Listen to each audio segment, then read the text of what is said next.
Network is here. Oh, no punches! I'm real revolutionary right now. Support this man, Black Media. He makes sure that our stories are told. Thank you for being the voice of Black America, Roland. Stay black. I love y'all. All momentum we have now, we have to keep this going. The video looks phenomenal. See, there's a difference between Black Star Network and Black-owned media and something like CNN. You can't be Black-owned media and be scared. It's time to be smart. Bring your eyeballs home. You dig?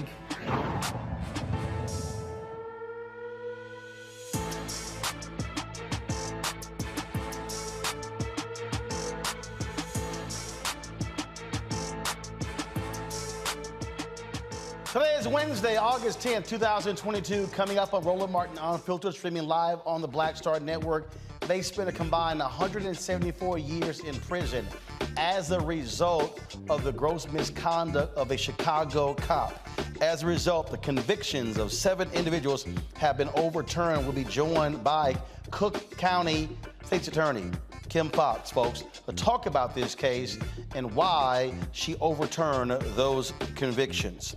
8 Minneapolis corrections officers of color, they have won a judgment of $1.5 million when they were removed for being able to protect Derek Chauvin when he went in prison. Oh, so remove the black folks and the others, and only have white corrections officers around Derek Chauvin. Yeah, now it's costing them $1.5 million. Republicans, folks, are running this fall on illegal maps in 4 states, disenfranchising black voters. We'll talk with the Brennan Center about that. And Donald Trump, he once said that only mobsters plead the Fifth Amendment when testifying. Well, today, when he sat across from New York Attorney General Letitia James, he pled the Fifth for 4 consecutive hours. Sounds like you guilty.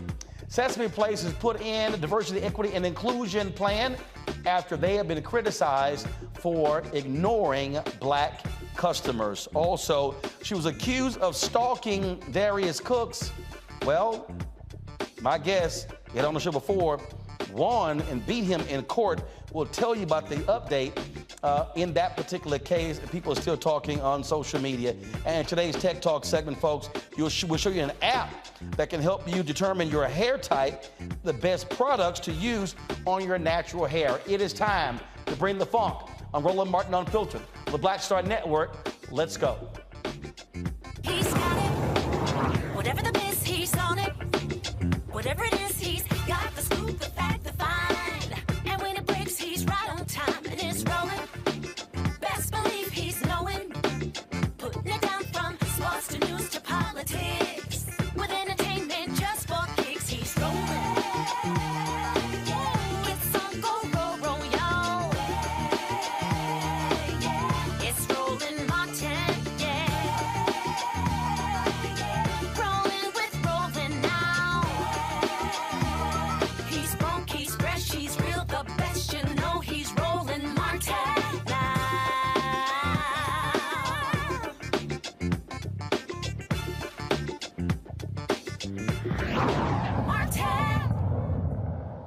Folks, I lived 6 years in Chicago, running the Chicago Defender, having the talk show on WVON radio, and I can tell you the one thing that has been consistent: corrupt Chicago cops. Now, the convictions of 7 people have been overturned as a result of another cop accused of framing dozens of people for murder. It is believed that police detective Ronaldo Guevara framed up to 51 people, sending all of them to prison. 7 of those people spent a combined 174 years in prison. Today, they are no longer felons. Their convictions have been overturned. We're joined now by Cook County State's Attorney Kim Foxx from Chicago. Kim, always glad to have you on the show.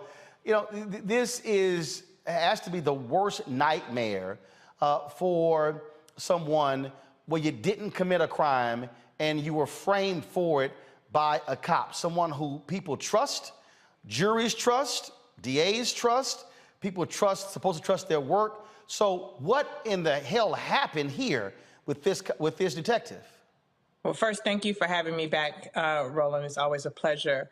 But this was a detective who was working in the Humboldt Park neighborhood in the city of Chicago in the late 80s and 90s when homicide rates were astronomical. And he was known in the department as someone who could solve cases that no one else could solve. And the reason that he could solve cases that no one else could solve was because he was cutting corners, because he was coercing confessions, because he was manipulating evidence, and he was essentially, for lack of a better term, hemming people up. And because crime was so bad, because these defendants were largely Latino men, Black men, Latino women, people weren't paying attention. And he was able to, over the course of about 10 years, send a number of people to prison, based on evidence that we would never use in a trial today. So now, what the hell happened? What the previous DAs and prosecutors just simply accept his word and his work? No verification? Was it guns planted? Was it lack of DNA? I mean, how did this happen? Well, it was a mess, right? And some of it wasn't as obvious, right? So you would have an eyewitness who would go and identify the defendant and say that's the person who did it. And what we later found out is that the detective was coercing that, or the detective had told them that's the person who shot your loved one. And then the people would be like, oh, okay, and went along with it. And if it wasn't elicited at trial, you didn't know. There was a case, for example, where there was a photo array where they lay out the photos of potential suspects, where someone identified a different person in that photo array than the defendant. And what Detective Guevara did was take that photo array, put it in a file cabinet in a basement, and it wasn't discovered for 30 years. So this was a guy who had all kinds of tactics that he would use, some not so obvious to people. And again, you had these people saying, hey, he is manipulating things, but they were largely men of color in a high crime neighborhood where it was, are you going to take the word of these men or a noted detective? And most people took the word of a noted corrupt detective. Now, how did your team discover what was going on and discover the truth? So that's the sad part, Roland. When I came into office in 2016, Detective Guevara was known. There had been a report commissioned all the way back in 2013 that found that he had been engaging in these practices and said that the prosecutor's office should look at these cases to see if they should be overturned. Now, my predecessor, Anita Alvarez, got that report in 2013 and did nothing with it. Wait. You came into office when? December 1st, 2016. So she got a report, Anita Alvarez got a report in 2013, and for 3 years, sat on it, did nothing. We didn't see any affirmative convictions being vacated from 2013 until 2016. There were 2 cases that were done in 2016.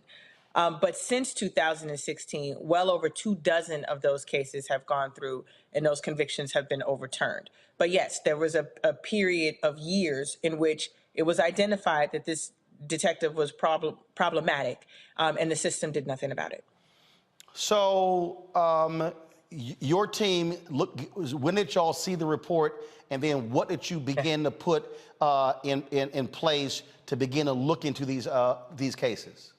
So the report was on my desk when I got there. It was waiting for me. And we had cases that were already working their way through what we call post-conviction, where people have been in prison and they're asking for another review of their case. And so right when I got there were cases that were sitting and waiting and going to hearings where we were starting to lose. And I'll be honest, our office, had a history of protecting convictions at all costs. And we were saying we're not going to protect convictions where we have concerns about the evidence. And you should know, these are all murder cases. And so people are reluctant to overturn a murder case. But starting in 2017, I think April of 2017, 5 months into my tenure, we vacated the first of the convictions under my tenure.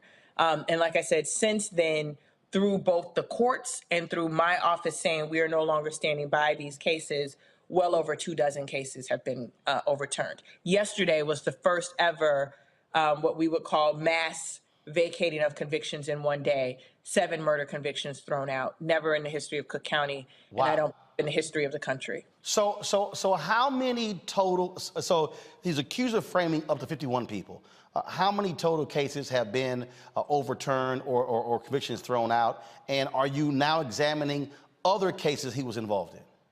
So the number we keep trying to get our hands around, we believe the number is somewhere around 32 cases, not just from my term, but before all of the cases combined. And we have an additional 3 cases that we have reviewed, and we are not going to object to those convictions being overturned.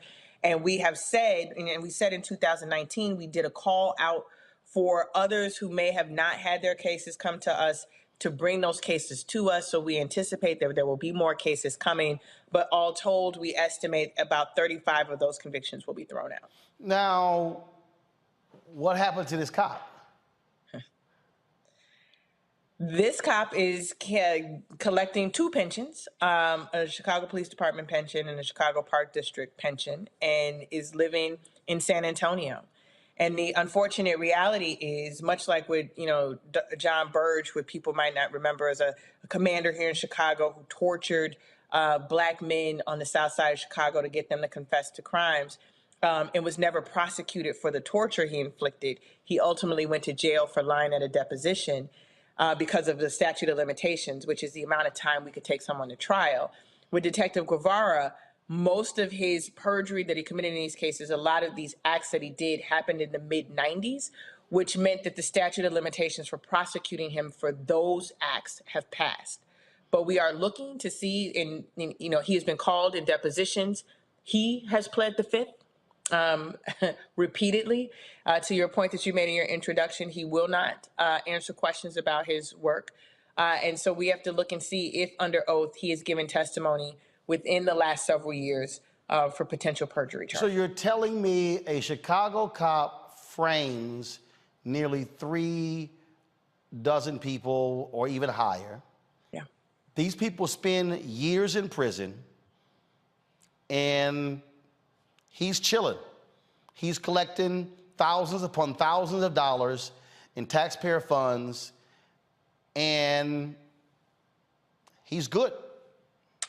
And the other part of that, and the taxpayer is paying these men and women for what he inflicted upon them. Already there have been tens of millions of dollars that have been spent compensating the men and women who were victimized by his actions for their wrongful convictions. And so, yes, while he collects a pension, Chicago taxpayers are paying out of pocket to settle these lawsuits against those who have gone to prison based on evidence from him. Are there any state officials who are proposing a change in law to where you get rid of the statute of limitations for police officers? Because again, I remember, that other story, the heinous actions he was involved in. And look, we've seen, other Chicago police officers, and let's be honest, the police union, they're not friends of yours. They don't like progressive DAs because they protect cops like this one here. Yeah, it's been really hard to get movement legislatively around expanding statute of limitations for misconduct. And so we have not seen that at all. I think there is an appetite from the taxpayer. When this news hit yesterday, not a single reporter was surprised. If you've been following Detective Guevara for years, no one was like, oh, how could this happen? There's been this casual acceptance of this terrible behavior and this acceptance of paying out these payouts between Detective Guevara, Sergeant Watts, who was another Chicago police officer for whom we vacated over 200 convictions for shaking down residents of the IDB Wells public housing projects, and John Burge for torture. The city of Chicago, with others, have spent well over $500 million in the course of the last 10, 15 years on police misconduct cases. It is not financially sustainable for us to continue along this path. And the way that we hold police officers accountable is to make them actually accountable. If you have to pay out of your pocket, if you have to acquire insurance to do this work, if you are going to literally be held accountable by perhaps going to prison for your actions, you are less likely to engage in that. And we have not had a robust system of accountability for police misconduct here in Illinois. That is so unfortunate. And look, last point here that we have to deal with. This stuff like this is one of the reasons why residents in Chicago don't want to talk to cops, don't want to share information when it comes to wrongdoing. You mentioned the other, and look, we're talking white cops, Latino cops, black cops. So this ain't a white thing in Chicago, because the white cop, I believe, African-American you're talking about. And so shaking folks down, not trusting. This is precisely why there's a level of mistrust in Chicago and why you have, low rates of closing cases, because people can't trust who they're talking to. That's exactly right. You know, people try to knock me. Why do you spend so much time going back on these cases? Because the neighborhoods most impacted by violence, Roland, have the least amount of trust in law enforcement. And it's not from some like made up myth. It's because they know Sergeant Watts. It's because they know Reynaldo Guevara. It's because they know Burge. And so if I don't trust when I pick up the phone that I'm not going to get a corrupt cop, I'm just not going to pick up the phone.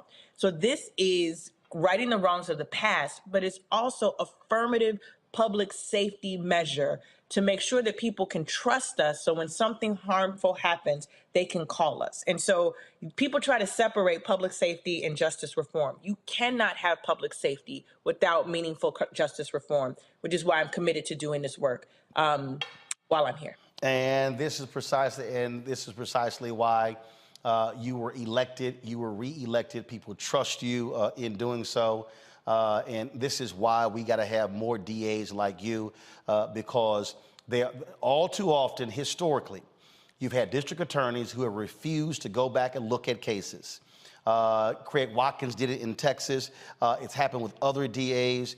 And you right the wrongs of the past as opposed to protecting individuals who have done wrong. And so, State's Attorney Kim Foxx, always a pleasure. And again, I'm glad to see the people there in Cook County re-elected you, because they want to see restorative justice, and it's needed.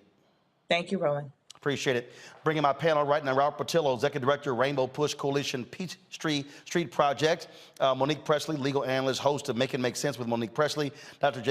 Jason Nichols, Senior Lecturer, African American Studies Department, University of Maryland, College Park. Robert, I'm going to start with you. You're there in Atlanta.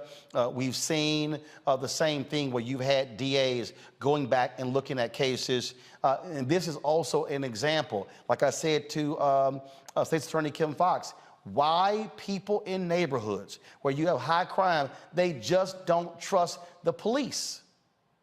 You know, you're exactly right. You can go back to a Malcolm X speech from about 60 years ago, where he says the neighborhoods that have the highest crime also have the highest levels of police presence. And that doesn't make sense. What ends up happening is people lose all trust in police. You have corruption, which runs rampant in these systems. You have absolutely no accountability.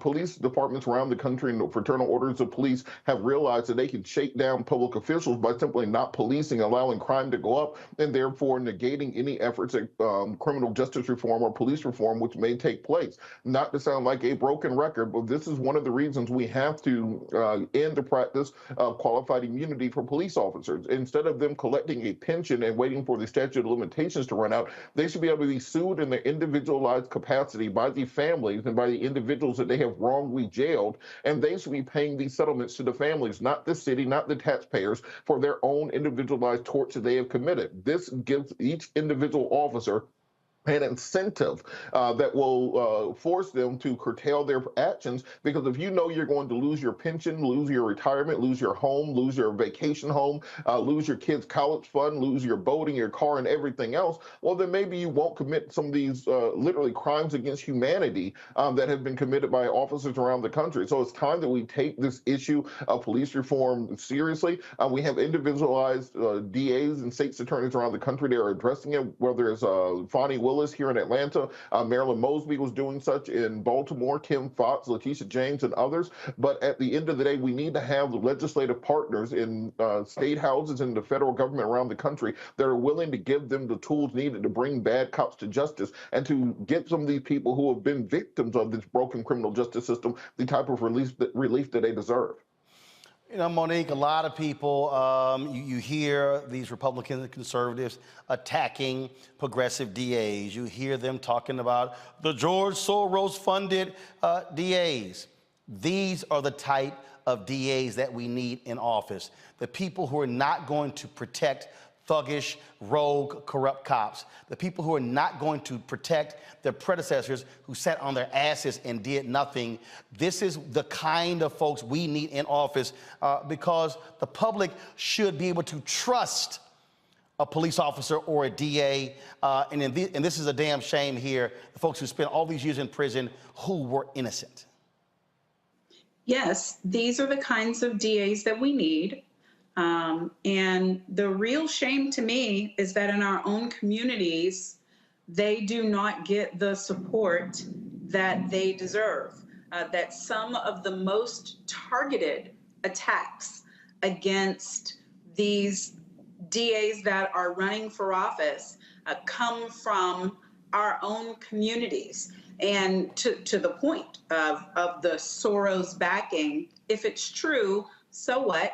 That shouldn't be an attack, because it should be the case that our own communities, that our legacy organizations, that our Greek letter organizations, that our municipal and local organizations are all putting our weight behind DAs that we know are going to be tough on crime they're supposed to, but not be tough on people who have been improperly charged, who have been falsely convicted, and doing things like Kim Foxx has done and others regarding marijuana convictions and all those other things. We see the job that they're doing, but these attacks, frankly, come from within. There's no reason for people in power, white folks or whatever, to do anything, to lift a finger to attack those like the Kim Foxxes of the world, the Marilyn Mosbys of the world, when within our own community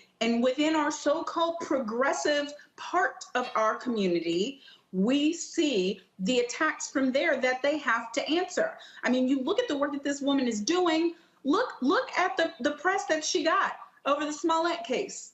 Look at the kangaroo court that was allowed to come up and second guess her decision making. All that she had to withstand. Now, thankfully, that didn't keep her from being reelected, but it could have, and it would have been on us. It would have totally and completely been on us. So I agree with everything that Robert said, except I do believe that he conflated the need for us to get rid of the immunity protections, but I am not in favor of getting rid of statute of limitations. I'm a defense lawyer at heart, and there is a reason why we have statutes of limitations, because it is harder and harder with time to get the evidence that is necessary to charge a case properly and to convict properly, and prosecutors have a huge weight of discretion, and they can go in there if they want to and get a grand jury to convict a piece of pizza. And so I want there to be protections in place such that you cannot wait 20, 30, 40 years to bring charges. And it can't be on a case-by-case basis where, oh, in this case it's lock solid, we've got DNA, and oh, in this case we don't have that. We have one blind witness who thinks maybe they saw it in an alley. No, there have to be some regulations there, because who will pay the penalty the most if we don't? Not these cops. It'll be our community. The thing here, Jason, for me, police officers, I'm sorry, there's a higher bar. And the reality is, and we often see this, and again, so many cases out of Chicago, John Burge and others, where these cops have gotten away because their shenanigans, their unlawful behavior was found out years later. You know, it's interesting. A lot of these progressive prosecutors have been criticized, particularly for property crimes that have happened recently, because if you look at the evidence, they charge as many violent crimes as their predecessors. They're not letting violent crime run wild. They're doing, whether it was Chesa Bowden, who got successfully recalled in San Francisco, Gascon, who is in LA in the process of a recall, and some of the other prosecutors, whether it's Kim Foxx or others, are always they're saying, well, we've got all this violent crime out of control, but you look at other cities around those places. If you look, for example, in Sacramento, which has a really conservative DA, and their murder rate shot up in 2020 and 2021. Same thing in other places, Tucson. You can name any city in California or on the western side of the country. They all saw spikes in murders, and these progressive prosecutors are charging those. I think it's more about what they're doing with crimes of need. And what they're trying to do is put them into diversion programs so that these kinds of things are looked at differently. You know, when you have Jason, that's not what it is. What it is you have white conservatives who are attacking progressive DAs who want to lock up black and brown people. What you have is you have this attitude in America being tough on crime, on any crime. So they're going after Alvin Bragg in New York. They've been going after Marilyn Mosby. They went after Amos Ayala. They went after Kim Foxx. They've gone after Larry Krasner in Philadelphia because, again, what we've had in this country is lock them up, throw away the key. If you're tough on the crime, that's the way to solve it. And then the flip side is, or the other side is, give the cops more money, and that's going to solve our problem, when actually that doesn't solve it either. That is the mindset of America, and that is a dangerous mindset. No, I'm in agreement. I don't think anything you said, is different, necessarily than what I was trying to get across. I apologize if I didn't get it across. I think, again, I'm in between Robert and Monique here in the sense that, they're attorneys, I'm not, but I'm in between them. I don't think we should get rid of statute of limitations. I think one of the things that needs to happen is to look at them again. At least that was what I understood. Got it. Kim Foxx was saying, is that we should look at the statute of limitations, particularly as it applies to law enforcement officers. Yep. And I agree with you, Roland, that it's more egregious for someone who the state is paying to enforce the law to then go ahead and break it. And these men are living their lives, in prison, and $46 million and $500 million over a decade is coming out of my pocket as a taxpayer. And I'm paying this guy. I think it's ridiculous. We need to look at that statute of limitations, and that should come out of police pensions, because they're the ones who committed the crime. Let them pay for it. Indeed. All right, folks, hold tight 1 second. I got to go to a break.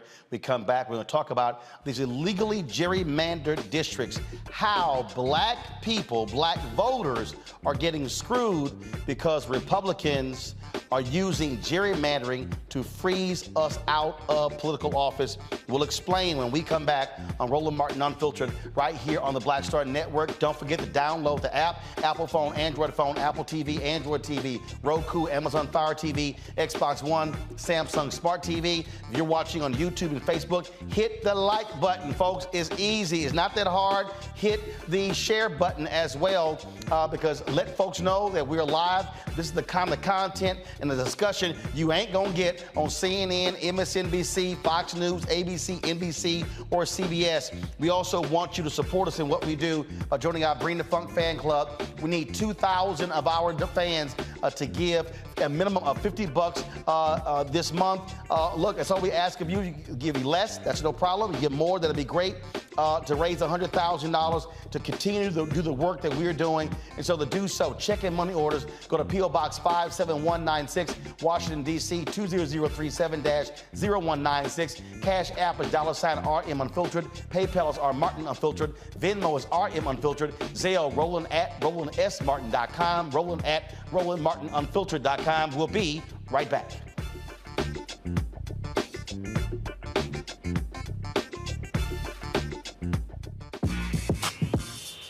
When we invest in ourselves, our glow, our vision, our vibe, we all shine. Together, we are Black beyond measure. On the next Get Wealthy with me, Deborah Owens, America's Wealth Coach, you see the headlines. All frightening, right? Interest rates are going up. The recession is on the way. The stock market is up and down. But you know what they say. Scared money, don't make money. That's why I'm excited on our next Get Wealthy to have a conversation with someone who has written a new book, Fearless Finances, and she's going to share exactly what you need to do to secure your bag regardless of the ups and downs of the economy or the stock market. Oftentimes you can start with as little as $5. That's right here, only on Get Wealthy on Black Star Network. When we invest in ourselves, we all shine. Together, we are Black beyond measure. Next on the Black Table with me, Greg Carr. Succession. We're hearing that word pop up a lot these days as our country continues to fracture and divide. But did you know that that idea, essentially a breaking up of the USA, has been part of the public debate since long before and long after the Civil War, right up to today? On our next show, you'll meet Richard Crichton, the author of this book, who says breaking up this great experiment called America might not be such a bad thing. That's on the next Black Table, right here on the Black Star Network. What's going on? This is Tobias Trevelyan. Hey, I'm Amber Stevens-West. Yo, what up, y'all? This is Jay Ellis, and you're watching Roland Martin Unfiltered.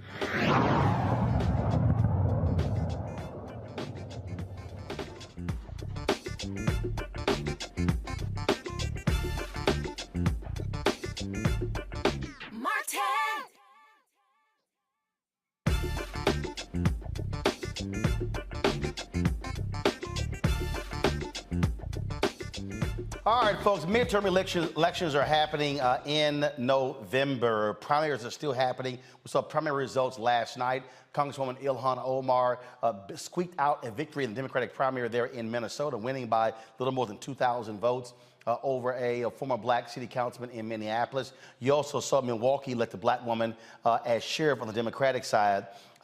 We should be having 2 more black members of Congress in November in Alabama and Louisiana, but federal courts have stopped those from going forward. In fact, federal judges ruled that there was racial discrimination in the drawing of those districts by Republicans in those states. In fact, you have Republicans right now with 4 illegal maps: Alabama, Ohio, Georgia, and Louisiana. All of that impacts, again, voting rights and the power of black voters. Michael Lee, Senior Counsel at the Brennan Center for Justice, joins us from New York City. And Michael, always glad to have you and the Brennan Center on the show. Well, we appreciate the work that y'all are doing out there to fight these very issues. We literally are talking about the disenfranchisement of black voters all across the country, but definitely in these southern states. Yeah, absolutely. You know, the population of the black population of the U.S. grew by 2.3 million people last decade, and 2/3 of that growth was in the South. And yet, when new maps were drawn, there really were no new opportunities for black voters created. And in fact, in states like Georgia, you actually go backwards. Lucy McBath's seat essentially gets eliminated, and she's forced to run next door to in a different district. And as you mentioned, in Alabama, Georgia, Louisiana, there were lawsuits that seeking to create additional black opportunity districts. In Louisiana, in Alabama and Georgia, all 3 states, courts said that, you know, there needed to be additional districts, but all of that has been put on hold while the Supreme Court takes up these cases. And as a result, black voters will not see any improvement in the 2022 midterms, despite the rapid black growth in the South. Well, and the crazy part is the federal judge in Louisiana ruled that was enough time to redraw because their primary actually isn't until Election Day in November. They have a jungle primary. And so there was more than enough time. And what Republicans did was they waited, Michael. They waited in a lot of these states to the last second to pass the maps so the court could say, sorry, not enough time to actually redraw them. In Louisiana, it was way more than enough time, but they still stopped the clock. Yeah, absolutely. I mean, it's remarkable. And you know, you mentioned Ohio. Ohio similarly, you know, the state Supreme Court struck down the map. The Ohio Redistricting Commission reenacted a very discriminatory map, in this case, politically discriminatory map. And there just wasn't enough time to bring new challenges to that because of the way that it works in Ohio. As a court can strike down a map, it can't put in place its own map. It's really sort of a handicapped reform, but you're absolutely right. there absolutely was enough time. Even in Alabama, there was plenty of time to redraw the map for a primary. You might have to move the primary date a little bit, but there's plenty of time to redraw the map, and yet courts have put a hold on this. And it really is remarkable because none of these rulings, especially in the South, was very controversial. The law in this area is very clear. In Alabama, the 3-judge panel that struck down the map included 2 Trump appointees, so hardly a radical panel at all. And they issued a 200-plus page opinion that said, hey, Alabama needs to have 2 black districts out of the 7, which will be roughly proportional to the black population of Alabama. And yet, despite the fact that they, these 2 Trump appointees said that you need to create a second black district, and you did so unanimously, right? This 3-judge panel did so unanimously. All 3 of the appointees are Republican appointees. The Supreme Court stepped in and put a hold on this. And as a result, they're not only will black voters not have a new district in Alabama this cycle, it's potentially possible that the Supreme Court will gut what remains of the Voting Rights Act because there's just too much attention being paid to race and, giving black voters just a little bit more of a seat at the table. Not a whole lot more, just a little bit more of a seat at the table seems to be too much for some people. And the problem that we have here is this Supreme Court absolutely, with now 6 hardcore conservatives on the court and the so-called, moderate to conservative voices, Justice John Roberts, who was the one who gutted the Voting Rights Act, Section 4 in Shelby v. Holder, somehow believing, oh, everything is now great, no need to have oversight. And of course, Clarence Thomas don't give a damn about black people. He's been wanting to get rid of the Voting Rights Act from day one. Yeah, I think that, I think this is a very scary time because, this is a court that in a lot of ways that, it bears mentioning that the court is going to hear the Alabama case on October 4th. On October 31st, it's going to hear affirmative action cases out of Harvard and the University of North Carolina. So there's going to be a lot of race on the table. And I think for a lot of the justices, or at least the concern is that for a lot of the justices, they seem to believe that we're in a post-racial world where we really don't need to think about race that much. And that's a very scary place to be because, as I said, black voters are underrepresented in the South.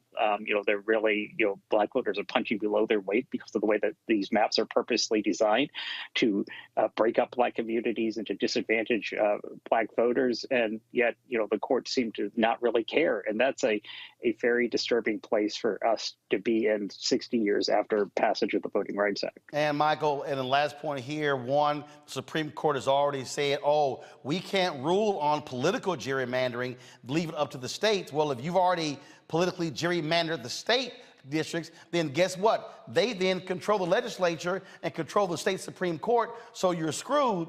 And so really the only thing left to combat gerrymandering really is race. They were effective in North Carolina when they got that struck down because of racial gerrymandering. And so that's what we are facing. But unfortunately, this Supreme Court doesn't even give a damn about that. And so what then does the future look like? Are we going to be stuck with black folks, Latinos packed into districts in order to ensure white conservative lawmakers remain in power? I think that's a real concern because, the reason all of this, of course, is going on is the South is changing, right? People of color are increasingly effective in winning elections. Georgia is a prime example of that. And last year in the Senate races and also the presidential race, and so black voters and Latino voters are becoming increasingly powerful, and that scares the people, because it challenges the status quo. And I think you're seeing that. Unfortunately, the court has really messed up the jurisprudence. You mentioned the partisan gerrymandering, really like green-lighted partisan gerrymandering, but now what you're seeing in the South is people defending racially discriminatory maps on the basis that, oh, well, we were just discriminating against Democrats. And lo and behold, they happen to be black and Latino, but we weren't discriminating against them because of their race. We were discriminating against them because they're Democrats. And you, the Supreme Court, have said that that's okay.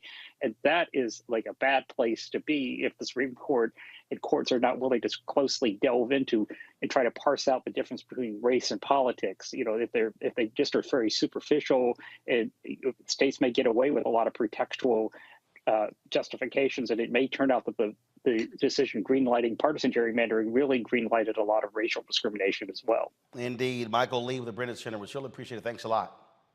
Yeah, thank you for having me. Indeed. Jason, I want to start with you. It's amazing when I hear these people say, oh, Roland, you're always talking about voting. Voting not going to solve anything. So I'm always trying to connect the dots. I believe you got to walk folk through the facts and connect the dots. Folks, this is real simple. If you don't vote, if we also as black people don't maximize our vote, then we are guaranteeing what Michael just talked about. We're guaranteeing the Republicans will be able to keep controlling state legislatures with supermajorities.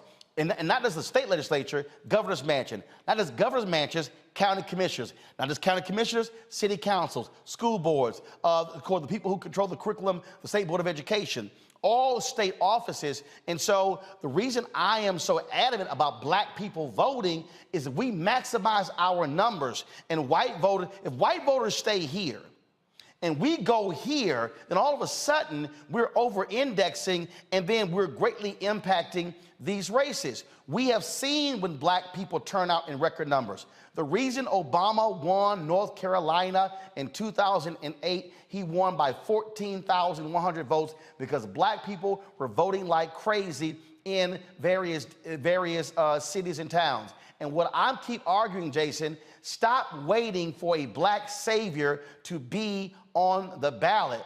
What has to happen is we've got to understand that our communities are being shorted with resources. We're being shorted with public policy because we are not fully maximizing our voting strength.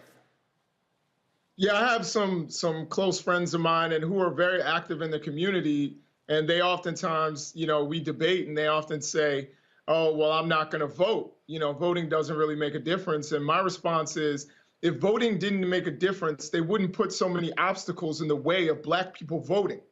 It obviously does matter. It obviously does make a difference. And for people, some of my friends who may be watching who were against police brutality, of course, Kim Foxx was elected. Of course, the sheriff in your county oftentimes is an elected position. These are positions, so you have law enforcement offices that are actually elected, that are on your ballot. So I think we should pay attention not only to national politics, but also to local politics and realize the power in our vote. It's certainly, we can talk about Congress and Senate and president. Those are real sexy votes. But a lot of times your school board, when they're trying to change the curriculum and they're trying to change and take, slavery, the word slave trade out and make it involuntary, immigration or whatever they're trying to call it. You actually, first of all, can vote for somebody who will make a difference there and make sure that the curriculum is fair for all children. And the other thing that I tell my students is you don't have to wait for a savior. You can run for office. That's also something you can do.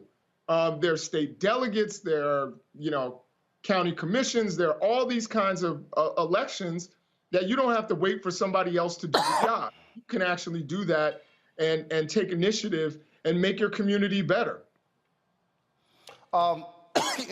Again, when we're talking about maximizing, Robert, I go back to when Harold Washington was elected in Chicago. You literally had 85 to almost 90% of black turnout.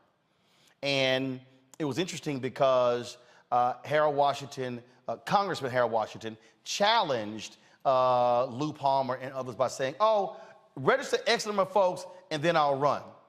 Then they went out and did it. He was like, damn, I guess I got to run. And so then he wins the Democratic primary, and all these white folks in Chicago didn't want to see a black mayor, and they voted for the Republican, and he barely won in the primary.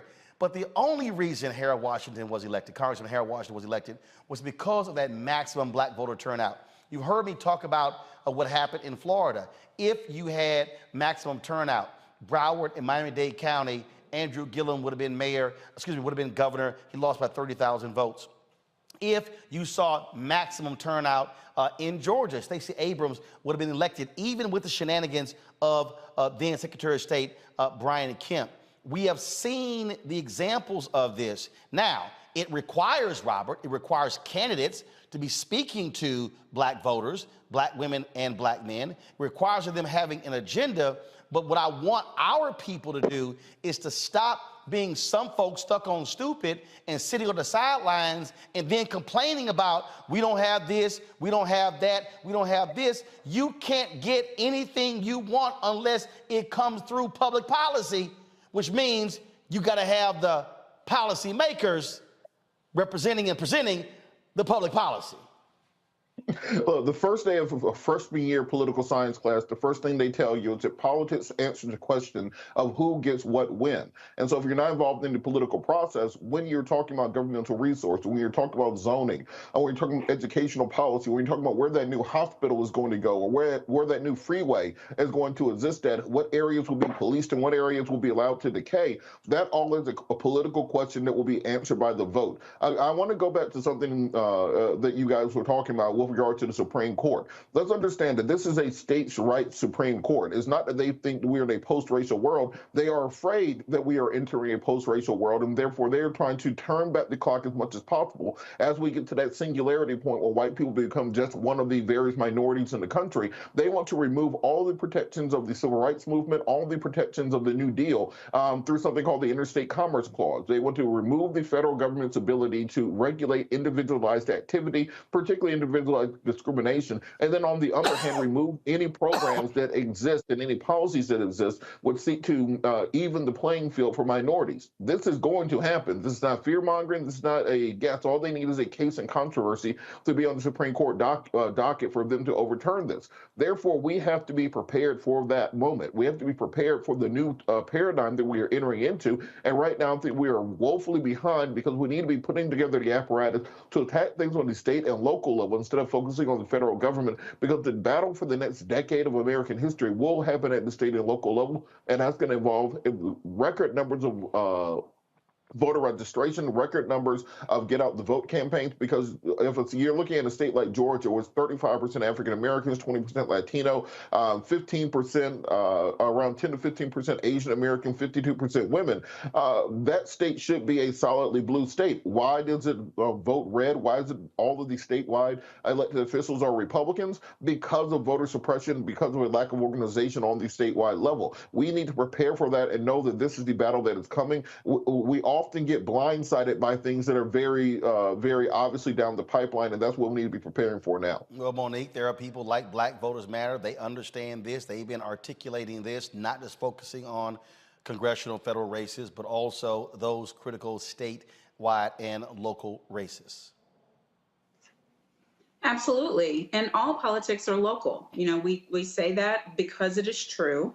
But yes, Black Voters Matter Fund, other organizations that are similar to it, even campus voter organizations. I spoke with a student from one yesterday, and they all know that the things that matter most to us, it's not that these federal elections don't matter. Obviously, they do, because we can see all of the damage that was done at the federal level from the last administration.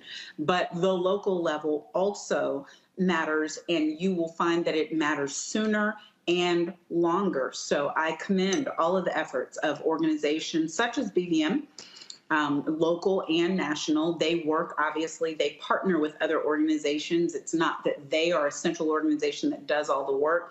They fund organizations that are on the ground that are demonstrating, doing the work. And I believe that it's making a difference. We've seen such great results so far, especially in the Southern Belt, and I expect for that to continue. I'm rooting for it to continue in my home state of Texas, personally. All right, hold tight 1 second. When we come back, folks, we're going to talk with a woman who's been in a legal battle with social media cook Darius Cooks. There's a hashtag called Darius Crooks. There's been a lot of back and forth here in court yesterday. We'll talk to her and find out what actually happened in court. Don't forget, folks, you're watching Roland Martin Unfiltered. Support us in what we do. Download the app, the Black Star Network app, all platforms.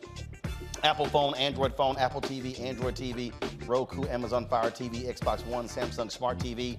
And of course, you can also assist us in what we're doing by joining our Bring the Funk fan club. The goal yearly is to get 20,000 fans contributing on average $50 each to raise $1 million to support our journalistic efforts.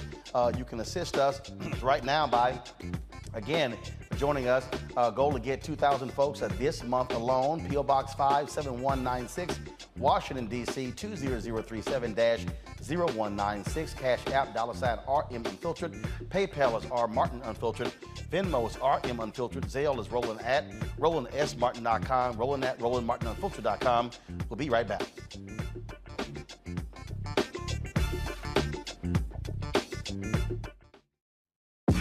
When we invest in ourselves, we're investing in what's next for all of us. Growing, creating, making moves that move us all forward. Together, we are Black beyond measure. On the next, A Balanced Life with me, Dr. Jackie, getting back to normal. Is there such a thing? We're about to send our kids back to school when we literally have more questions than there are answers. What does it mean to have a normalcy? How will our kids respond to it? And how are we going to assist them? What can you do to help your kids feel some sense of emotional stability as they go back into the classroom? Here on A Balanced Life on the Black Star Network. When we invest in ourselves, our glow, our vision, our vibe, we all shine. Together, we are Black beyond measure. We're all impacted by the culture, whether we know it or not. From politics to music and entertainment, it's a huge part of our lives, and we're going to talk about it every day right here on The Culture with me, Faraji Muhammad, only on the Black Star Network. All right, folks, you see me rocking the Shibori Pocket Square. We have those on RolandSMartin.com/pocket squares. Y'all know I can't do the regular stuff, the little board and silk pocket squares. I keep telling Jason and Robert they need to step their game up when it comes to how they look, so they can do so. You can either get the Shibori Pocket Squares, that's the one I'm rocking, these right here, or you have these customized feather pocket squares. My sister does an amazing job with those. There's some great clients who have been blessed with those. And so, all you gotta do is go to RolandSMartin.com/pocket squares. Yeah, Monique, trust me, you can go ahead and get that too for your son, trust me. It'll look good. So step your look up, folks. Don't keep it plain. Don't just get that boring white pocket square or silk. Go ahead and have some color, have some flair, and have some swagger. Again, go to RolandSMartin.com/pocket squares. All of our fan club members, you get a discount. So be sure to go to the website and make it happen. Roland Martin is. He got the ascot on, he do the news. It's fancy news. Keep it rolling. Right here.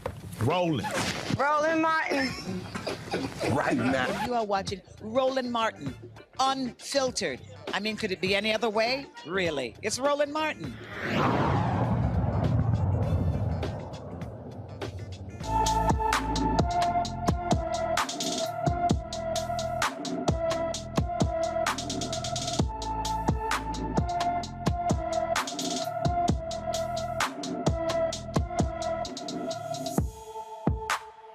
Folks, Nina Liscum has been missing for quite some time. Folks, the Coweta County, Georgia Sheriff deputies are searching for her. She's 82 years old. She has early stage Alzheimer's disease. Ms. Liscum went missing Tuesday between 1 a.m. and 3 a.m. She was last seen wearing a black shirt, pajama pants, and black house shoes. Anyone with information on Nina Liscum should call the Coweta County, Georgia Sheriff's Office.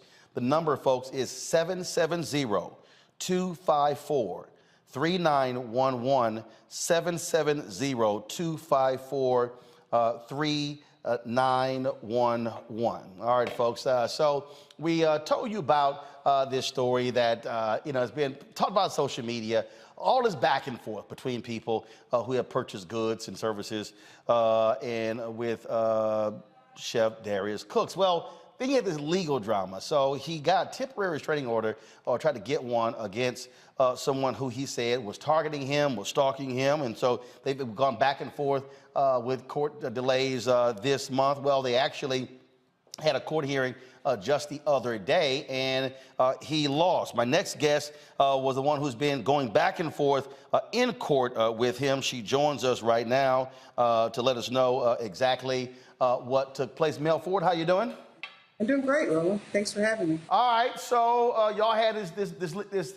This legal battle, this back and forth. He's been, we talked about it before, where you know, y'all had you were supporting him previously, but then he was highly critical of you, highly critical of some things that you said about him, and now all of a sudden, I've lost you, Roland. No, we're still here. We have you.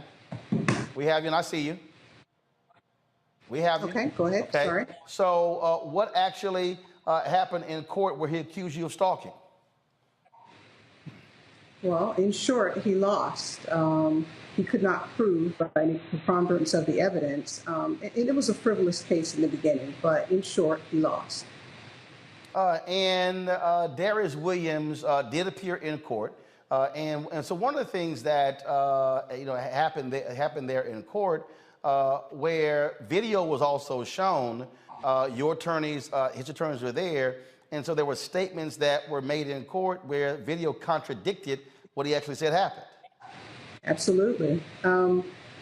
This has been an ongoing situation with Darius. He has a habit of saying things that aren't true. He continues to this very day. After losing, he went on one format, YouTube, I believe, a 2-hour rant, waving papers, showing his laptop playing police video cam, frothing at the mouth, about everything that he had tried to present in court and presented in court that didn't help him. I've always said, Roland, one of the things that's really disturbing about the situation is you have someone who seemingly had some talent, but this gentleman has taken, and I use that term very loosely, a snippet of facts sometimes, and he distorts it, and we have a community of people who are followers because of a macaroni and cheese recipe or a funny video, and he says all these destructive things, and it's really a shame, and it's really harmful, and he continues to do so. One of the reasons why you have continued battling this, because you said this is about clearing your name as a result of what has been said about you and how you and your husband are now seen on social media as a result. Absolutely. It's been really, really challenging.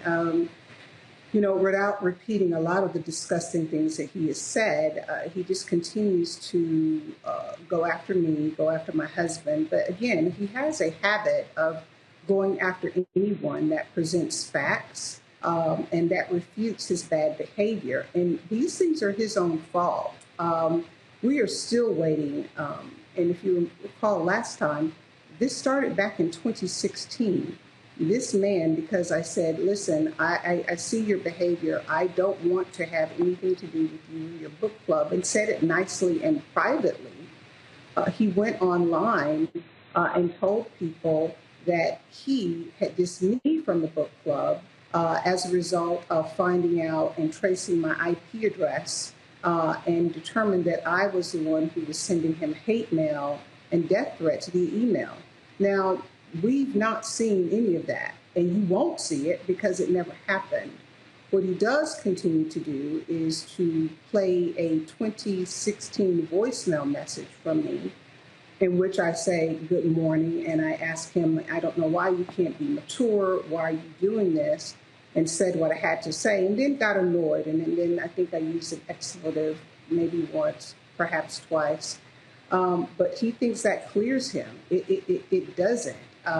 It's beyond me and beyond comprehension for me why he tends to do the things that he does. And I've got to wrap my brain around. I probably never will understand, because it is a fool that tries to rationalize irrational behavior. And this man is irrational. I truly believe he is deeply disturbed. He presents normal.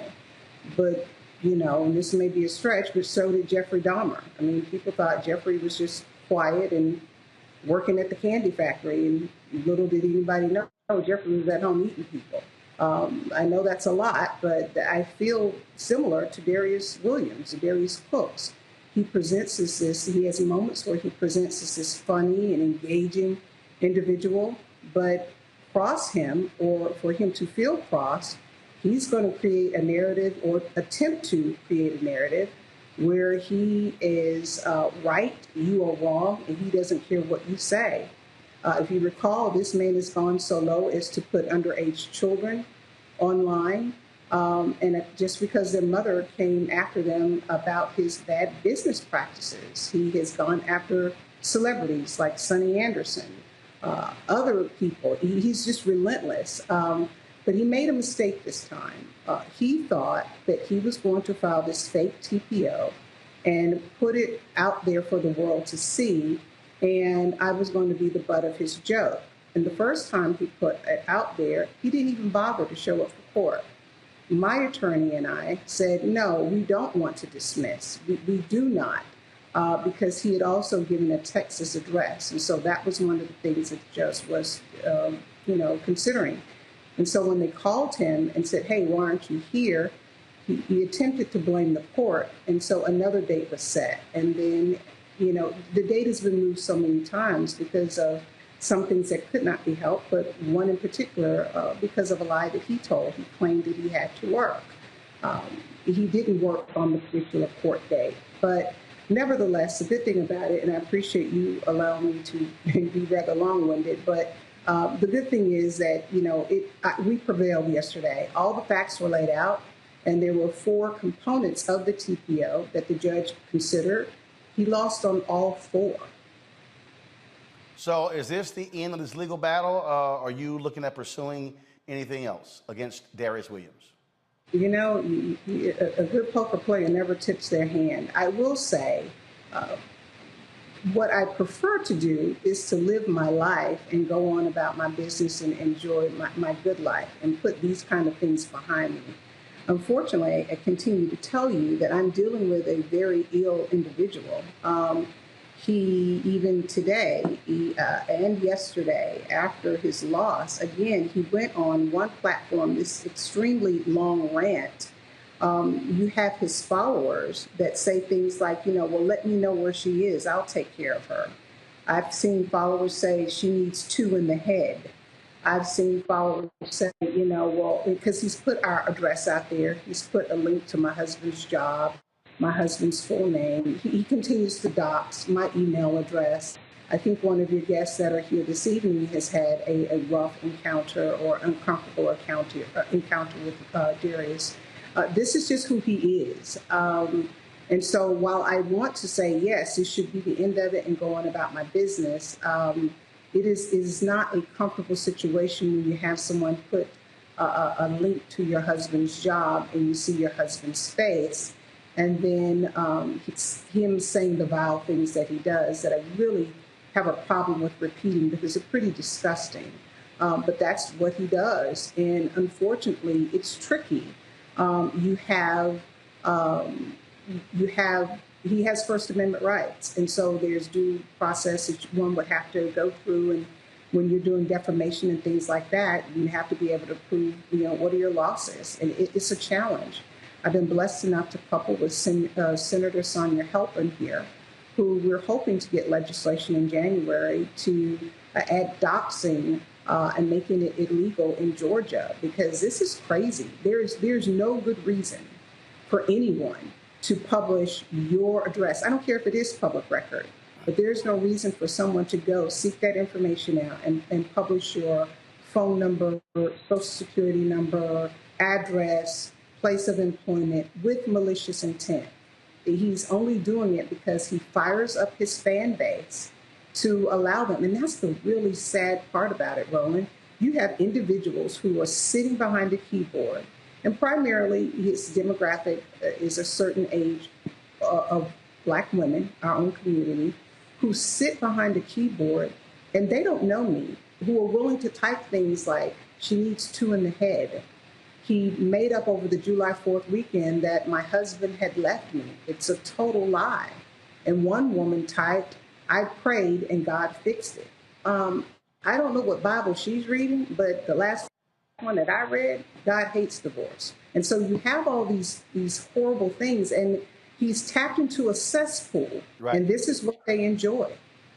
Well, certainly we'll see what happens next. Hopefully the back and forth ceases, and then you and your husband can go on with your life, and Darius can go on with his life. He was invited several times to appear on this show the last several months, declined to do so. And so if he wants to talk, he can always return the email. Melody's Ford, we appreciate it. Thanks a lot. Thank you.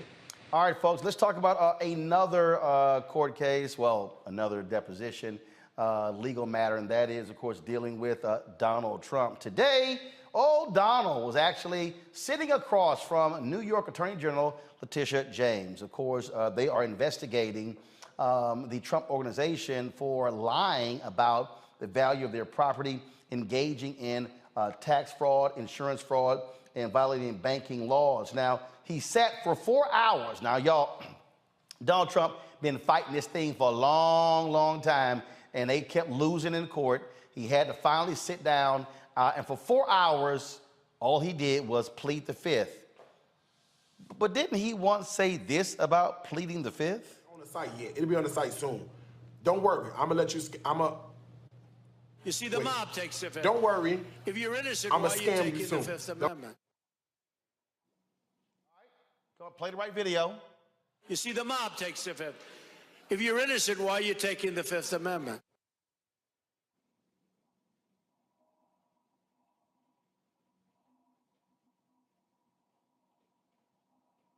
You see, the mob takes the fifth.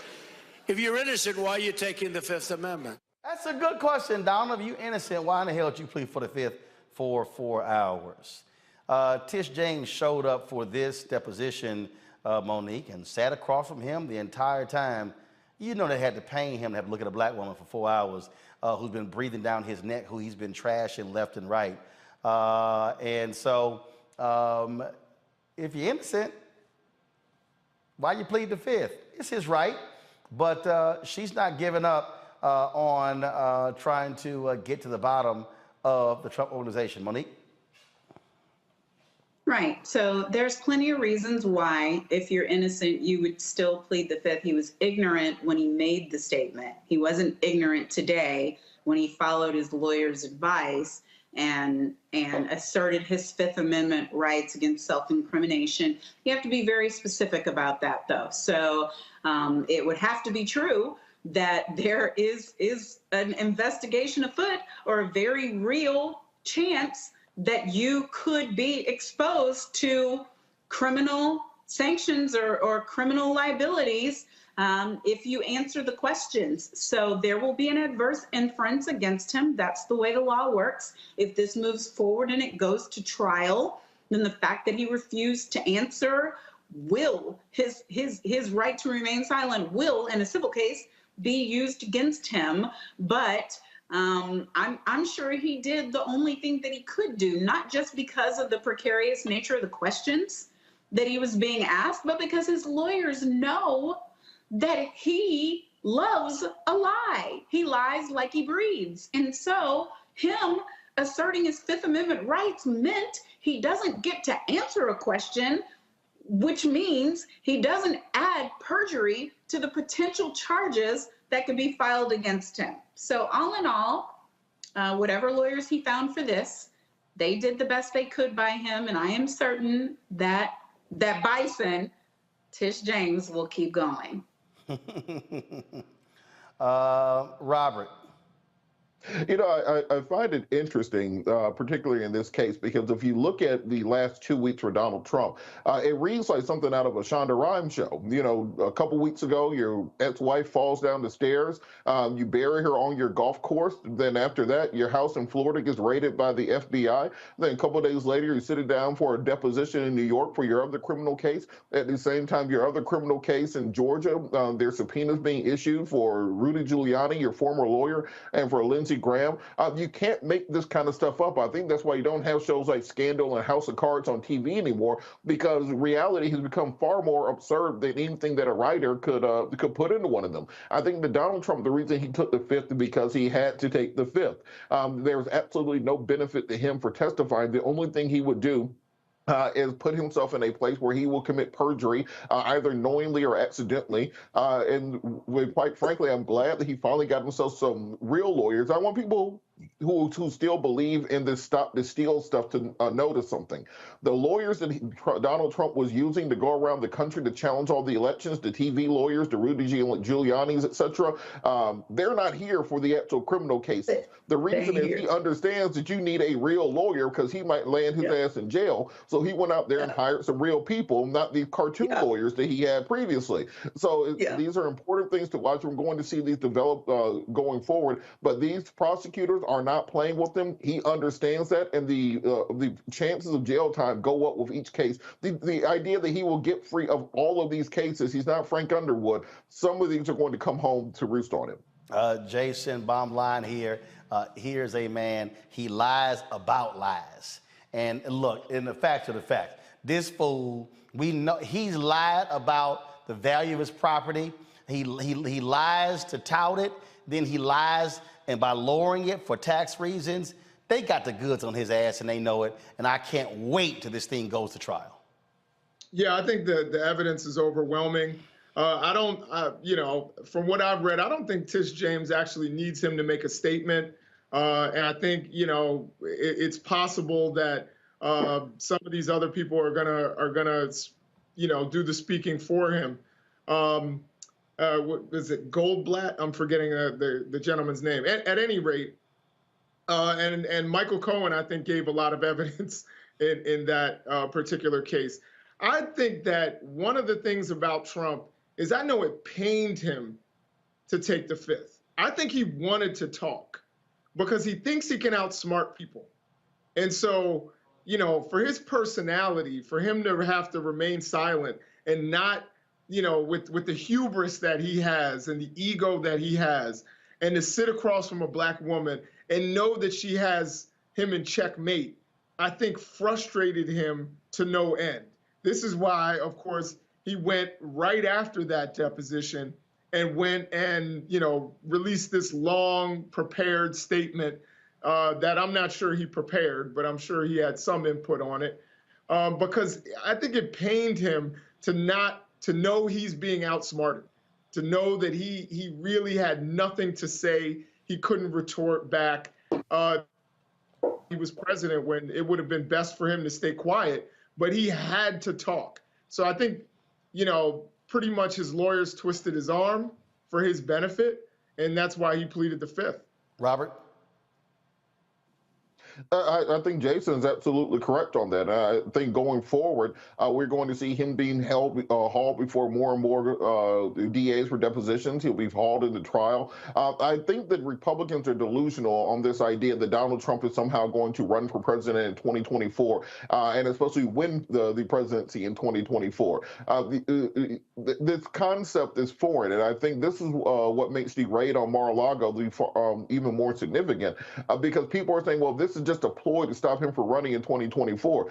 No, this is because he's committed so many crimes that there are no longer any places to hide them. The real question is going to be whether or not Trump flees the country before 2024, not whether or not he runs for president in 2024. Absolutely. I just love the fact that he finally has to sit down. He fights these things left and right, and now it happens. He did issue a long statement. I don't really give a shit. I'm not going to read it. All right, so let's go to our next story. Sesame Place says it is expanding its diversity, equity, and inclusion efforts following a class action lawsuit alleging racial bias. This is after a black family accused Sesame Place Philadelphia, a Sesame Place Philadelphia character, of performer of racial discrimination. The family says employees dressed as Sesame Street characters only interacted with white visitors during a meet and greet event. By the end of September, all Sesame Place employees will undergo training and education programs led by national experts. Sesame Place, the parent company, is SeaWorld Parks and Entertainment. They did release a following statement laying out terms of their initiatives and what it is they are trying to do, and said the racial equity assessment will include a review of policies, processes, and practices that impact guests, employees, suppliers, and the community to identify opportunities for improvement. This is what we call, Robert, quickly try to save your ass. Oh, there's nothing like a lawsuit to get people acting right. It's not like you ain't know these people are racist when you hired them, but you didn't care until that lawsuit showed up. And the power of video in American society today cannot be underestimated, because if this was 10 years ago, 20 years ago, and you say, well, I went to the park and the Sesame Street characters didn't pay attention to any of the black children, people would just say you were crazy or you're being too sensitive and this, that, and the other. But seeing it on video, seeing these little children excited to interact with these characters, and they walk directly past them and literally scoop past them to go play with the white children, there's no way for them to deny what is going on. And the fact that there's multiple children and multiple videos over a period of time means that they understand that there will more than likely be civil culpability for the company. This will settle out of court, and they're trying to preemptively put into these policies to make sure that if it does go to trial, there won't be punitive damages that could be trouble what the actual damages are. So they're working on saving face right now, because they understand if they go before a jury, they need to be able to say, look, these were individual incidents with individual performers. We have put policies in place to stop it from happening in the future in order to prevent those punitive damages. We saw this in the Steve Bannon case, where the actual damages were $4 million, and then the punitive damages were close to $50 million. That's what they're afraid of.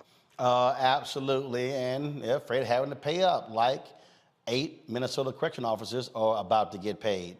They're going to split $1.5 million. The settlement took place after they were not being permitted to have any contact with Derek Chauvin when he was arrived at the Ramsey County Adult Detention Center, a facility, in May of 2020. The 6 men and 2 women say they were ordered, along with other people of color, to the 3rd floor of the jail and prohibited from going to the 5th floor where Chauvin was. He was housed. The complaint says Superintendent Steve Lighten issued a segregation order. The plaintiffs, who are all Black, Hispanic, Pacific Islander, American, and multiracial, believe Lighten did not trust them to carry out their responsibilities because of their race. According to the lawsuit, Lighten denied being racist and defended his decision to implement the order. Ramsey County Sheriff Bob Fletcher admitted he did not investigate the issue. Well, that's pretty stupid, Monique. If you're this county and you don't investigate, and he goes, oh, I'm not racist, but I took all the people of color off from doing this. What he's basically saying is, if you're not white, you might want to take out Derek Chauvin. Yeah, I'm just not certain what the injury is here. What do you mean? You get well in terms of remedy. When you sue because you want to get money. Either you got demoted when you shouldn't have, you got fired when you shouldn't been, you got less money than you were supposed to get, and some people were prevented from having the responsibility of securing a racist murderer. And if anything happened to him, then we know it couldn't have been them because they were kept away from it. But that's just my way of looking at it. Maybe they wanted to be responsible for the care and protection and safety of Derek Chauvin. I don't know. But the fact that there was some sort of discriminatory intent with respect to what the warden did in this case is not landing all the way to a jury verdict for me, because where's the harm? Well, where's the harm if you work for you're a corrections officer and you're there to do a job, and the warden assumes because of your race you can't do the job, so therefore I'm going to pull you off and I'm only going to have white police officers. How is that not harm? That's just like if you're a cop. Right. No, I'm not saying it's not wrong. I'm saying you have to prove harm. Like, were they harmed by damage? It? Yes, they were. Hurt? Was money lost? And feelings, I'm kidding about that because obviously you don't get paid for that. But was there trauma? Was there complex trauma? I mean, I'll pitch to Robert here because he loves cases like this. What you got to say, Robert? And he should. Hold up. First, wait. Hold up. First of all, I host this show, so I'm gonna go to Jason. I somehow knew you were gonna your name being all over it. I got you, but you don't determine who gets tossed to next. Jason. Okay. Jason. Go to whoever you want to go to. I am Jason. Yeah, to me, it seems like when you question my integrity and professionalism, that's harm. You know, I think about it. If you were like, you can only teach black students, you can't teach white students. I would feel harmed by that. Even if I didn't lose money, I didn't lose opportunities. If you tell me I can only teach one people, or if I'm only qualified, or you only trust me to teach one group of people, I would consider that, something that harmed me, particularly when it's done by my superior. I also have never heard of, a situation where a black person in custody was only handled by black people because, they thought that white people were not professional enough to do the job. I think, again, I'm not the attorney here, but I certainly, can see how somebody would feel that was not a fair decision, particularly when these are professionals. This is their job. They deal with murders and sex offenders and all kinds of things that would offend anyone. You're guarding a child molester. Who doesn't that offend? But they don't sit there and say, well, no, you can't guard this person because you have children. So to me, it makes sense that they should get, there should be a policy change and that they should get some compensation for this. Robert?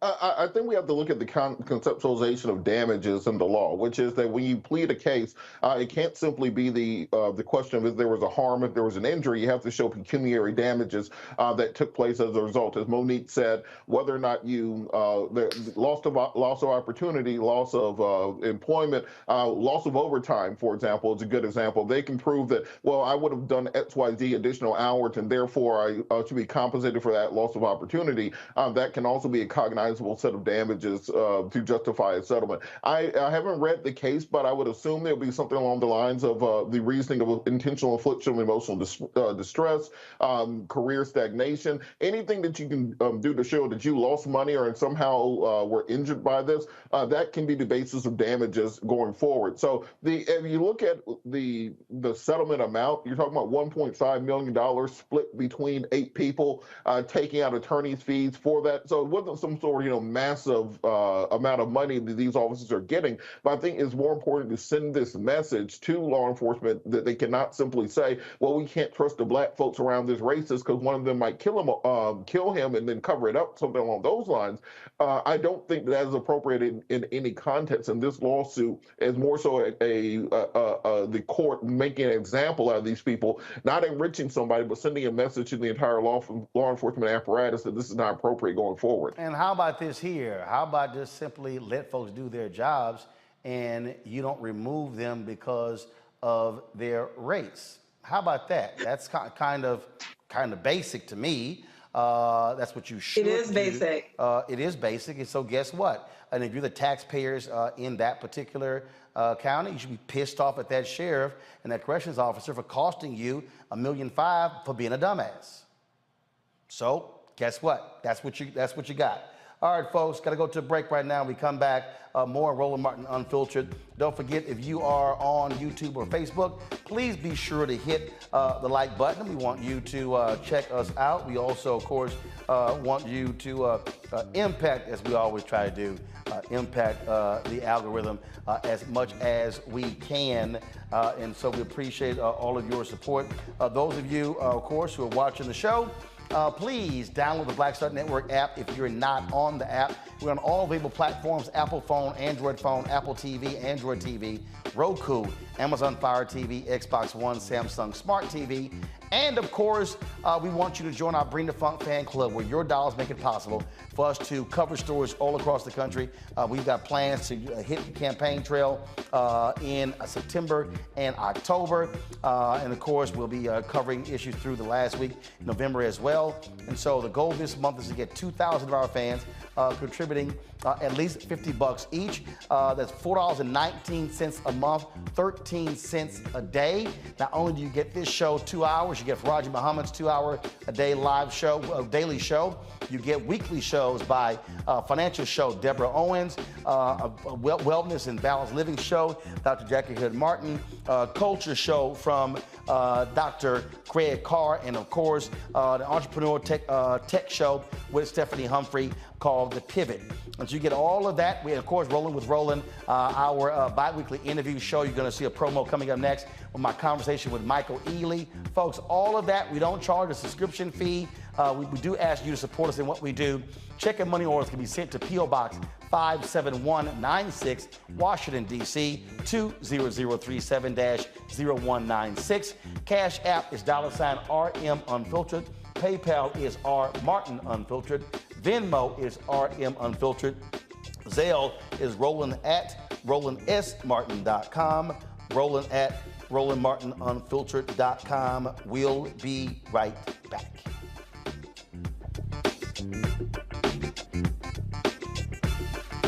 I challenge myself as an artist and knowing that I'm going to challenge the audience, right? So oftentimes you come into this business off of one project where everybody's like, ooh, you stand out. Okay, for me it was Barbershop, Ricky, da-da-da-da-da-da.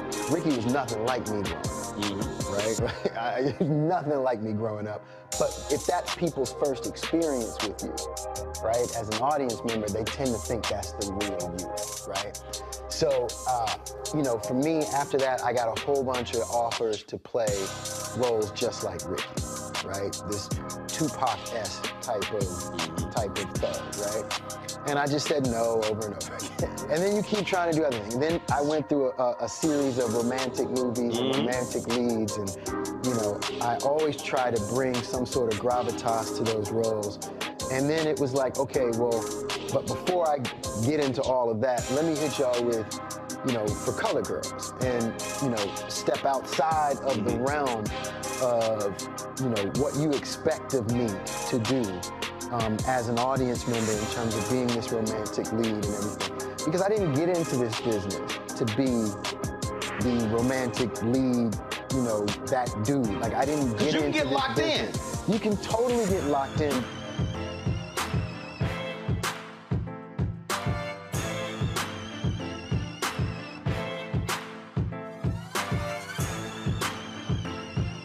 When we invest in ourselves, we all shine. Together, we are Black beyond measure. Folks, the book White Fear is here. My newest book. Folks, kill the music, please. My newest book is here, y'all. Finally! I break down what is happening in this country with our politics and how really the browning of America is what's causing the fundamental shift. We are seeing this in politics, in economics. It's playing out before our very eyes. Remember, January 6th, Trump was pissed off by what happened in 4 places where black people dominate: Atlanta, Philadelphia, Milwaukee, as well as Detroit. That's what they were so upset when it came to the election. And so we break down this issue of white fear and what must be done to overcome it. And so again, the title, White Fear, How the Browning of America is Making White Folks Lose Their Minds. You definitely do not want to miss it. It drops September 13th. You can pre-order the book right now. All of these places, Ben Bella Books, the publisher, also Amazon, Barnes & Noble, IndieBound, Bookshop, Chapters, Books A Million, and Target as well. So you can check all of those out. You can order the book in North America, United States, and Canada as well. And the book is going to be available on Audible as well. So let's get our pre-orders in. Get the book, White Fear, today. When we invest in ourselves, we're investing in what's next for all of us. Growing, creating, making moves that move us all forward. Together, we are Black beyond measure. Hi, I'm Vivian Green. Hi, I'm Wendell Pierce, actor and author. of The Wind in the Reeds. Hey, yo, peace world. What's going on? It's the Love King of R&B, Raheem Devon, and you're watching Roland Martin, Unfiltered.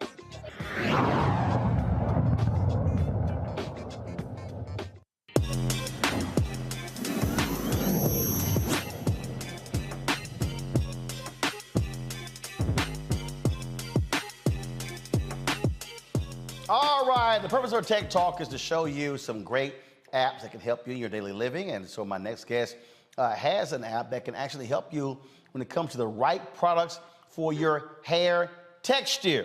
That's right. Of course, let's talk to Mayavana. Users take a picture of their hair and end up with a personalized hair care routine for their specific hair type. Joining us right now is the co-founder and CEO of Mayavana, Candace Mitchell-Harris. First of all, am I pronouncing it correct?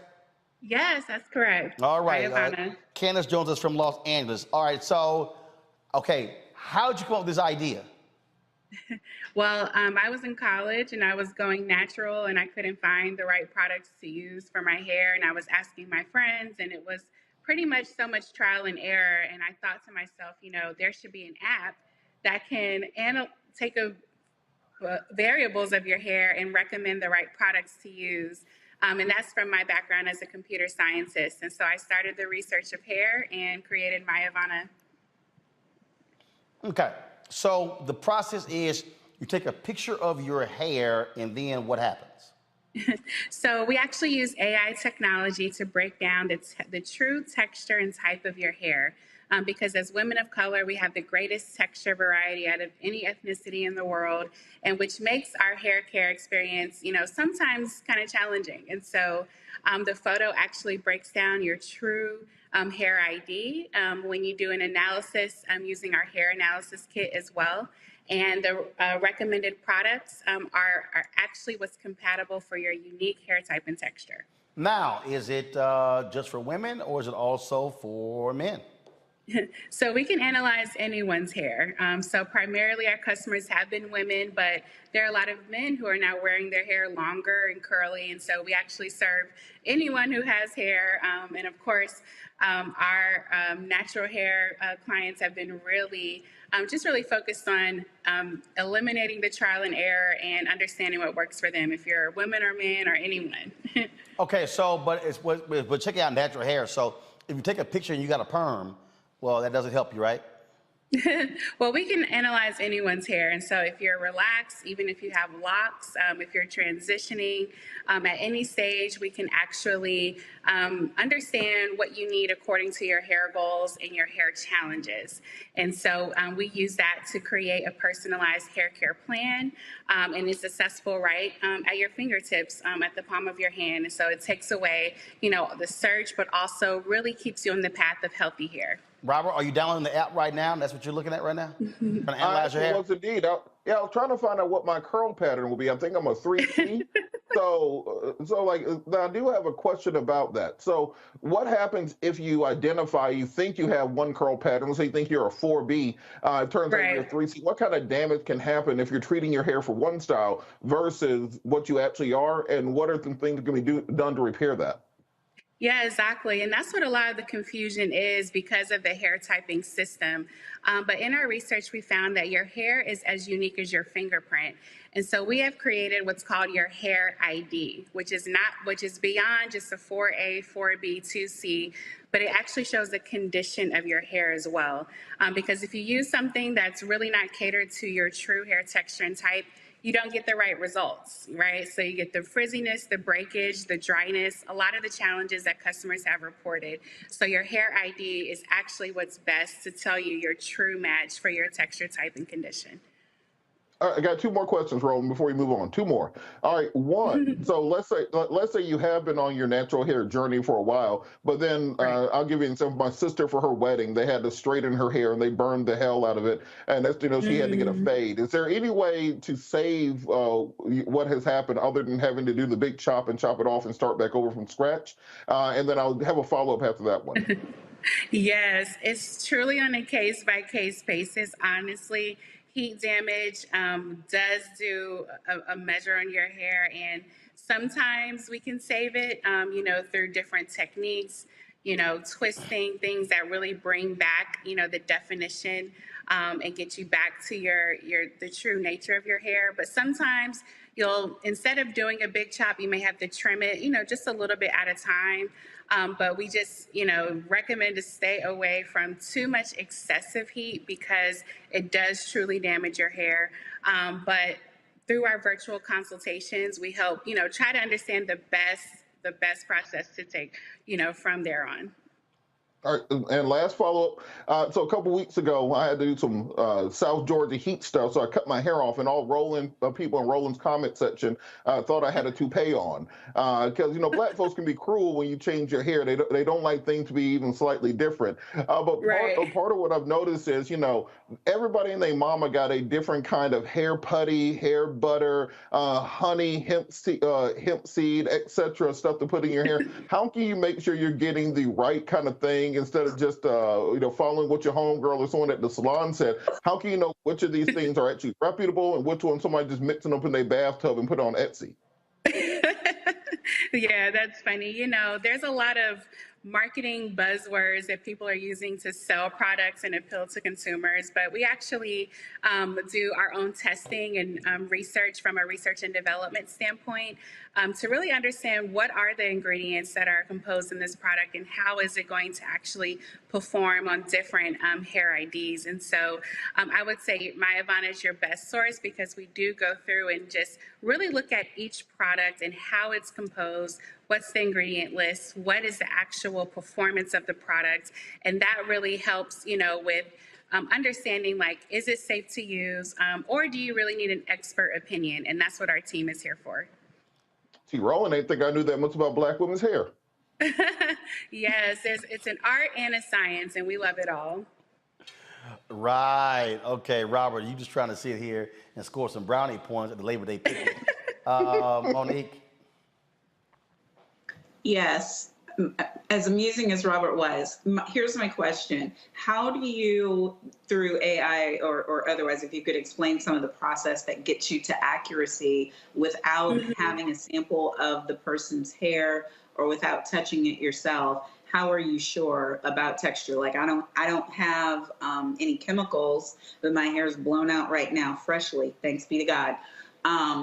But wet obviously is completely different than this, and air dry is completely different than this. And I'm just wondering how, with it the way it is right now, how would you know the real kink pattern of this mop right here?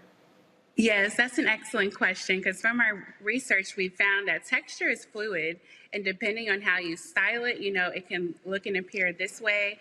But actually, we have two paths to what we call hair nirvana, which is the meaning of My Ivana. The AI technology through the app really is for instant guidance when you need recommendations on the go. And we have over 90% accuracy on really identifying the true texture and type combination. Now, for a comprehensive assessment, we do send you a hair analysis kit in the mail where you actually comb your hair and send your hair strands to our lab.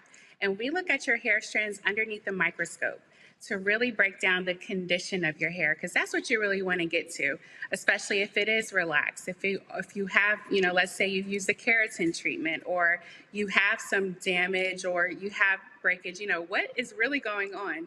That is what we can see under the microscope. And that's what guarantees, our accuracy is, as high as it is. We have a great customer satisfaction rate, and we can really get down to, the true state of your hair to guide you in the best way. Thank you. Jason. So my first question is, are you guys able to, I saw you with the Aunt Jackie's in the background, Aunt Jackie's Yes, gel. some of our recommended brands here, yes.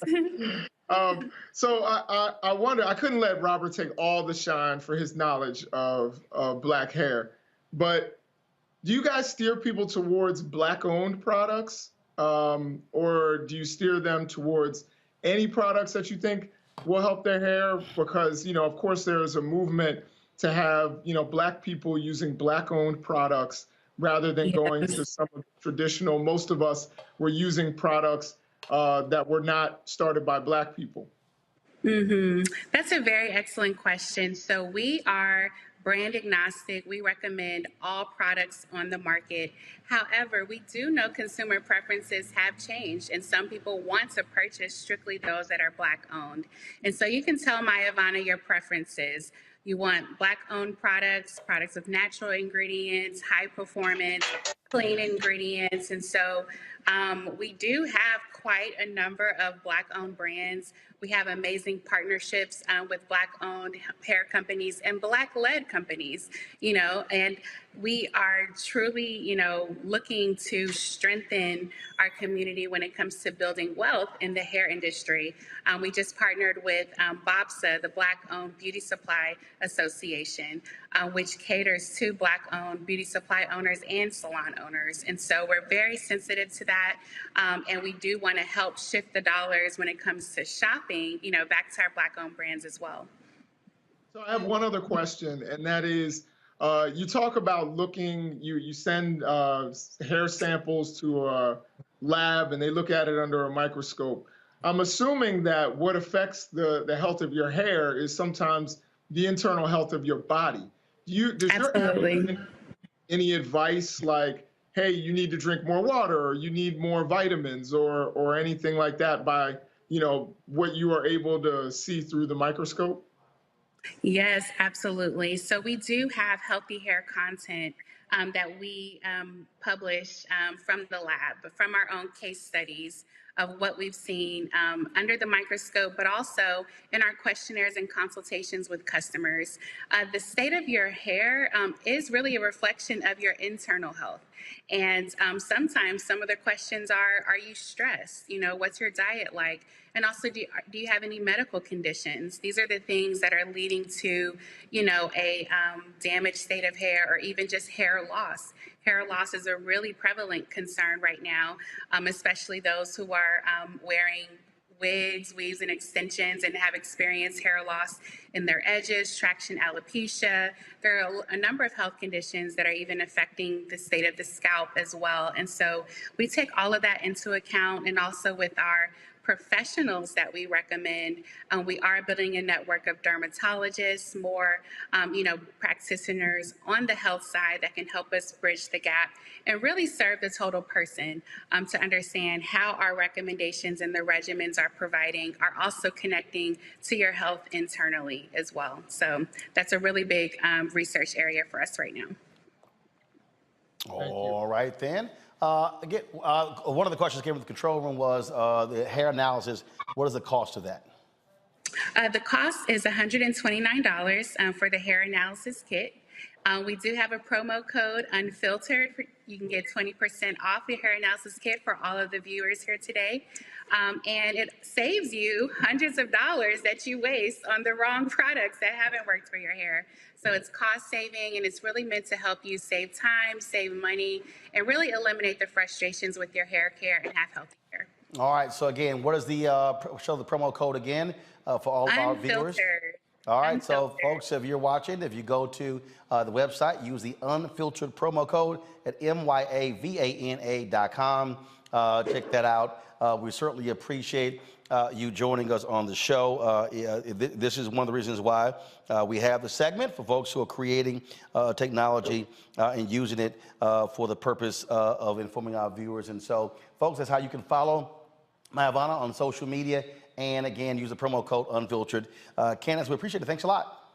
Thank you for having me. All right, folks, going to a quick break. When we come back, a brother decides to take the Beyonce song as a hit and do it in the voice of Denzel Washington. We'll show you next on Roland Martin Unfiltered on the Black Star Network.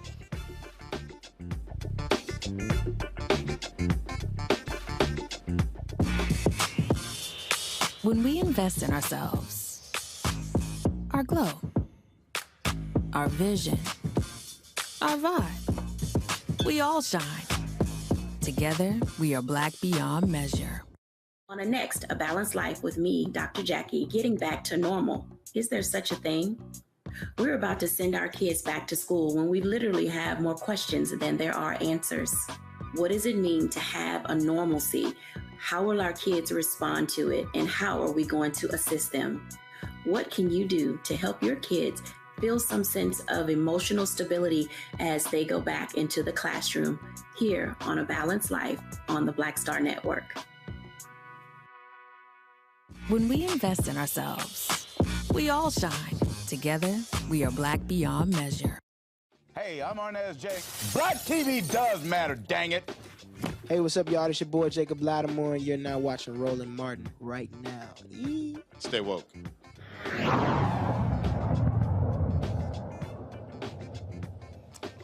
All right, folks, I got this video today in my, someone posted me a text, and I found it to be quite hilarious. I've seen this brother, this comedian Christian King, several times do with his Denzel impressions. Now he decided to do Beyonce's new hit meets Denzel Washington. Watch this.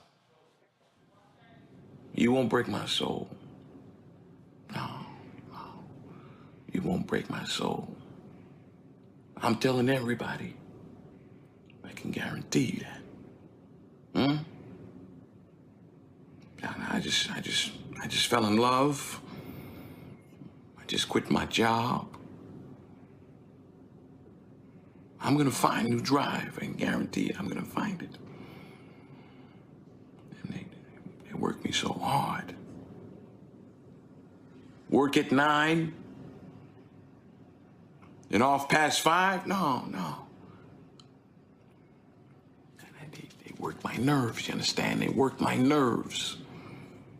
That's why I can't sleep at night. I'm looking for motivation. I'm looking for a new foundation. I'm on that new vibration. Yeah. I'm building my own foundation. That's right, yeah. Old baby, You won't break my soul. No, you won't break my soul. I can guarantee that. I stand by it. I'm telling everybody, you won't break my soul. You won't break my soul, okay? All right. All right. Seems like you got a kick out of that, Monique. That's fantastic. It's fantastic. I love it. I'd seen it earlier today. I didn't get to see the whole thing, but it's very Denzel-esque, but at the same time catches the meaning of those lyrics for our time. Thank you, Queen D. I absolutely thought it was hilarious, Jason. First of all, he's spot on with his Denzel impersonation. Yeah, I mean, he's a talented guy. I've seen him before. You know, I think he's definitely a funny guy, and I enjoyed that. That was really good. Robert? Yeah, I have not heard the Beyonce song. I don't think I'm in Beyonce's target demographic at all. So I think part of it was lost on me. Wait, Robert. Are you Look, I'm not a Beyonce fan. I'm sorry. I'm not part of her target demographic. Y'all can enjoy those things. Robert, yes. So, for the last week, you like, have you been in the world? Have you walked past the radio?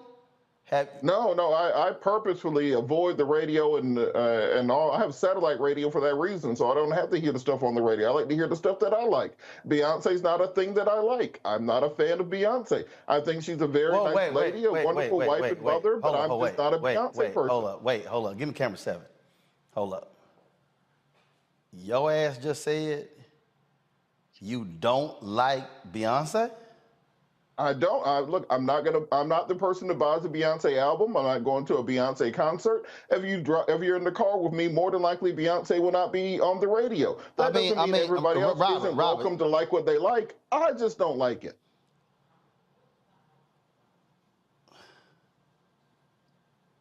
Which part of Beyonce? The Ave Maria Beyonce, or the Petition Beyonce, or the Break My Soul, because this is an entire new genre that she's breaking into with 4 on the Floor Beyonce? Is it that you don't like excellent singers, Beyonce, or you don't like good dancers, Beyonce, or you don't like diverse lyrics? Is it the country song Beyonce, or is it just something about her voice? Because you don't know her and you're saying you think she's a nice lady and you think she's a good wife and mother. I don't know how the hell you know any of that, but what I know for sure is that she's got vocals that rival anybody alive. And she is also a dancer, writer, entertainer extraordinaire. I mean, the likes of which, I mean, in terms of entertainers, and I use MJ with reluctance and high esteem, but when we're talking about alive and dead for best entertainer, so I'm just wondering, is it her particular stellar voice that bothers you, or is it that you think all her music is the same? Because it is not. No, I don't like the sound of Beyonce's voice when she's singing. That's what I mean when I say I'm not a Beyonce fan. Like, if there's like a ranking of people that I want to hear singing, she's not on the ranking of list of people I want to hear singing. You know, you put Jill Scott at the top, and to send down from there, there's a lot of people in between Jill Scott and Beyonce. So, like I said, everybody's welcome to like what they like. I don't think that there's anything wrong with saying that you're not a Beyonce fan. She's not mad. No, you don't have to be a fan. I'm glad that people enjoy it. I wasn't saying that. So I just wondered if you were saying she couldn't sing, because then I would take exception just to your ear deafness. But what you're saying is the tenor of her voice is bothersome to you. And I can understand that. I mean, sometimes y'all's voice's tenor bothers the hell out of me. So it's not that I don't like you or think you're not a nice person, or that you don't have smart things to say. It's just sometimes it's irksome. Hey, Jason, I'm with you on who the hell is y'all. But Jason, hold on before I go to you. Robert, so you mean tell me, go to my iPhone, please. You, Roland, you. Well, you stop talking, then you ain't gotta have me cuss you out. So Robert, you're not down with Formation, Countdown, Love on Top, Single Ladies, Get Me Bodied, Deja Vu, Ring the Alarm, Freakum Dress, Crazy in Love, Ego. You know, did you like Destiny? Did you like Destiny's Child? I think the last song that I heard on that list was probably Bootylicious. So, like I said, I'm not her target demographic. I'm not going to be sitting in the car, me and Tyrone and Don driving through Atlanta listening to Beyonce albums. Hold up. I guarantee you Tyrone and Don down with Beyonce. Right, you are her target demographic. Right, I mean, I don't know what you're talking about, you in the demographic. Jason, go ahead. I don't know what the hell has happened to Robert. Go ahead, Jason.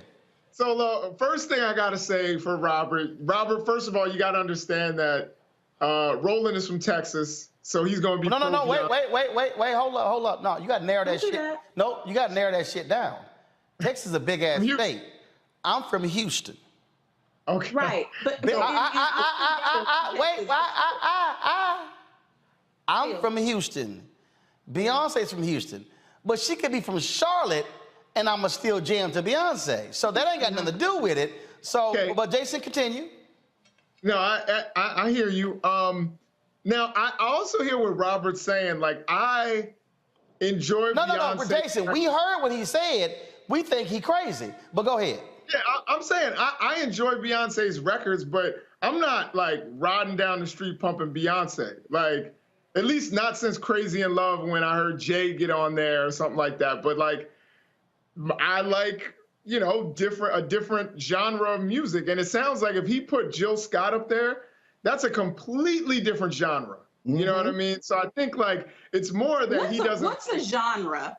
No, don't just use genre and you don't mean genre, because Jill Scott and an entire set of platinum selling Beyonce records belong in the same genre. Are you saying that Beyonce is not R&B because of her rock? Or are you saying country is not R&B, which I can understand? But when you say genre, I can explain. What does that even mean?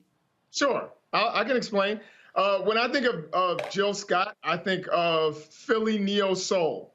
There was a time when people brought out much more jazzy Philly inspired neo soul, and that's not Beyonce's. Much more of a pop artist. You know, she's still R&B, but she makes a different style of music than you would hear from someone like Jill Scott. And so I think there's just a style there, stylistic difference. It's not that he doesn't like Beyonce or think Beyonce's a good singer. No, Maybe hold on, stop. Wait, Jason. His ass just said he don't like Beyonce. So you trying to decipher, you trying to sit here and decipher. He said, I don't like Beyonce.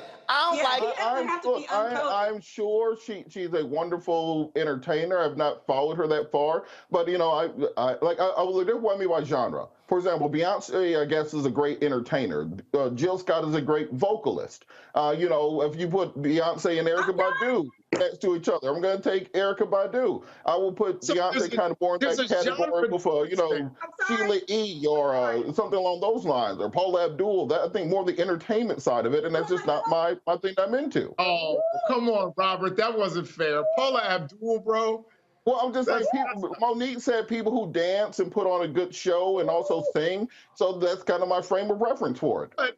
But she can sing better than Paula Abdul. You will give her that. We're talking about general comparisons, not a one-to-one ranking. I don't follow either of them close enough to say which one is better between the two. But I just say that's a very different thing that you're listening to than if you're listening to somebody who's a vocalist who can sing a cappella. Sing something. I got my trombone in the corner. I can go get that. Is that what you want me to do? No, hell no, I want you to do that. No, look. Hell no, I want you to do that. Not a singing scholarship. That you don't know vocals from your damn trombone. That the Beyonce blasphemy has gone too far at this point. It's not blasphemy. We have a difference of opinion. I will offer no. But if you're gonna have an opinion on if somebody can sing or not, you got to be able to follow a tune. You don't have to have perfect pitch. I do, but you don't have to. But what I am saying is that for you to say just in this last album, if you start with Church Girl and you work your way through, you're gonna go through Cozy, you're gonna go through Plastic on the Sofa, you're gonna go through Virgo's Groove, you're gonna make your way all the way to Pure and Honey. I'm not even talking about Break My Soul. That's just a breakout hit because all she does is make hits. I'm not talking about that. What I am talking about is the runs. I am talking about the level of musicality and all of the different ranges and ways that she can utilize her voice. If you go to any of the greats that you just named, because they all are great, I'm not blaspheming Erykah or Jill or Dionne Warwick or Diana Ross, but you know who they all say can sing, Robert? You know who they say can sing? Who's that, Monique? Beyonce. And that's great. And if you enjoy her, feel free to listen to your heart's desire. I'm just saying I'm not going to be one of those people. I'm not. Dolly Parton can sing, all right? And I might not like all of her music. Loretta could sing.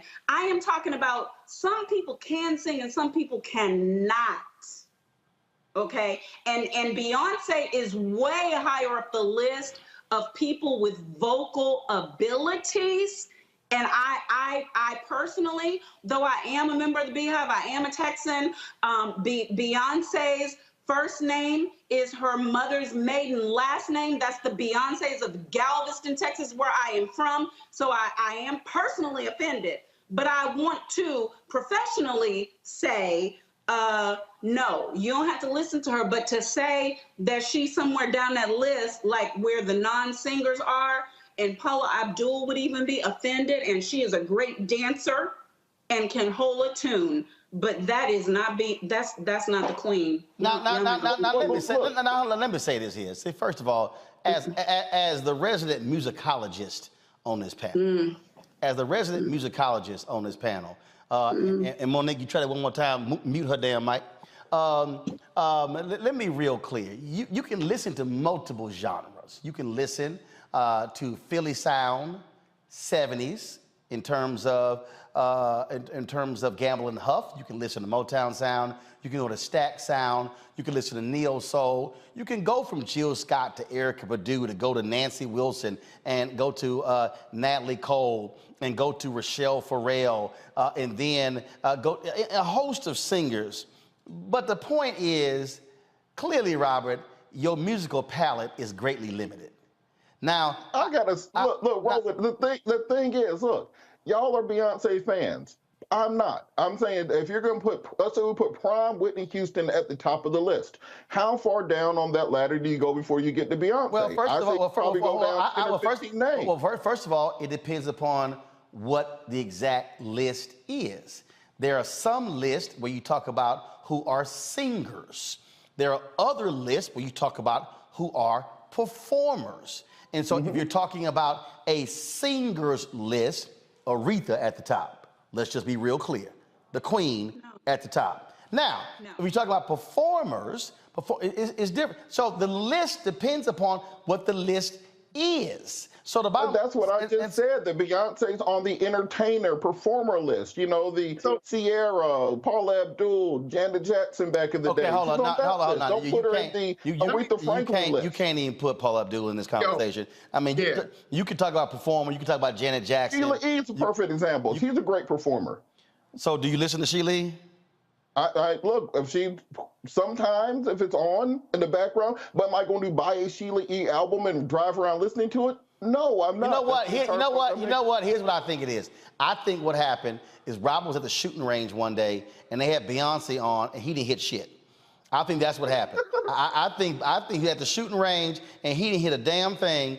And so he has had it out against Beyonce for quite some time. I have nothing against the lady. I'm sure she's wonderful. I've never said anything against her. She is wonderful, but I cannot wait. I cannot wait until the Beehive watch this video. I simply cannot wait. Y'all, Jason, real quick, listen. I'm about to bounce, so y'all got to be real quick.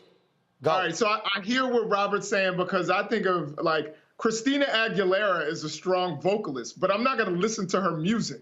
You know what I mean? So you ain't never played the Christina Aguilera song? What's that? What, you don't have her on your iPhone? I don't. Nor will I ever. But I recognize that she's a strong vocalist. She just makes a different kind of music that I don't really rock with. So I think that's what Robert's saying. He's trying to be, disagreeable. But he knows Beyonce is a strong vocalist. He just doesn't like her music that much. I don't think he believes that. Okay, Monique, final comment, 30 seconds.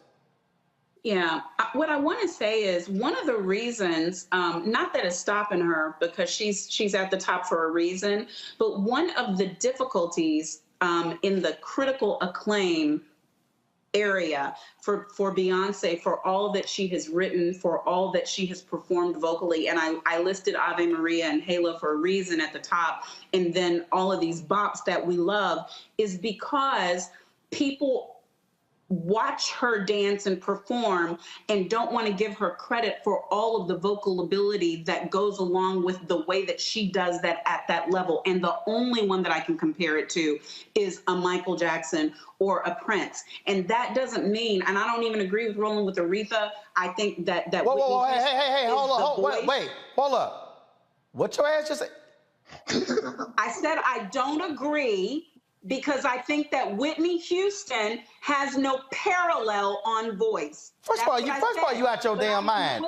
First of all, you out your mind because Whitney had Queen at the top of her list. And of course she would, because she's a dutiful and respectful person. No, that ain't got nothing to do with it. And I'm an Aretha fan, but I'm gonna throw in Adele. I'm gonna throw in Adele. Oh, hell no. Oh, hell. No, hell no. No, right now, straight up, your black card is on the edge right now. Your ass just said Adele? Really good. Are you out your mind? First of all, hold up. First, let's be real clear. Rolling Stone, when they voted, the greatest voice produced in American history. The greatest voice produced in American history. The Queen, Aretha When Franklin. did they do that, Roland? And What why are you talking going with about? What the white people said. First of all, why does it matter what the no, white people there were said? black folks who voted. But here's the deal, though. She's called the queen for a reason, right there. Your ass just said Adele. Oh, no, hell no. Jason, I saw you want to come through that screen when Jason, go ahead, Jason, because I know I'm about to cuss. I couldn't believe that Adele. I was almost feeling what Monique was cooking until she put Adele ahead of Aretha Franklin. I did not say that. I did not say that. I said I am throwing in non-black excellent artists to say we're considering all of them, and that I put Beyonce in that I'm factoring everybody in. At the top is Aretha Franklin. Jason, go ahead. Clive Davis produced both Aretha Franklin and Whitney Houston, said putting Aretha Franklin in her own category, then Whitney Houston is the best singer. At the time, she was the best singer alive. So I agree. They should have their own categories. I agree with Clive. No, your ass said above. Don't be trying to wiggle out of it right now. No. Your ass said above. I ain't forgot what you said. No, that's it. I got to end the show right now because right now it's blasphemous what you just said. I don't even know Lord Jesus, get some holy oil and some anointing water because she done just lost her damn mind. I mean, I've already had to deal with Robert and his nonsense on Beyonce, but your ass just quit. Oh, hell no. They call one of them the queen, hell no. And they call one of them the voice. No. First of all, when you the queen, she the queen and had the voice. That's it, y'all. That's it. I don't want to hear nothing. I don't want to hear nothing. That's it. Please. The judges rule. Sit your ass down. That's it. I'm gonna hold both y'all in contempt.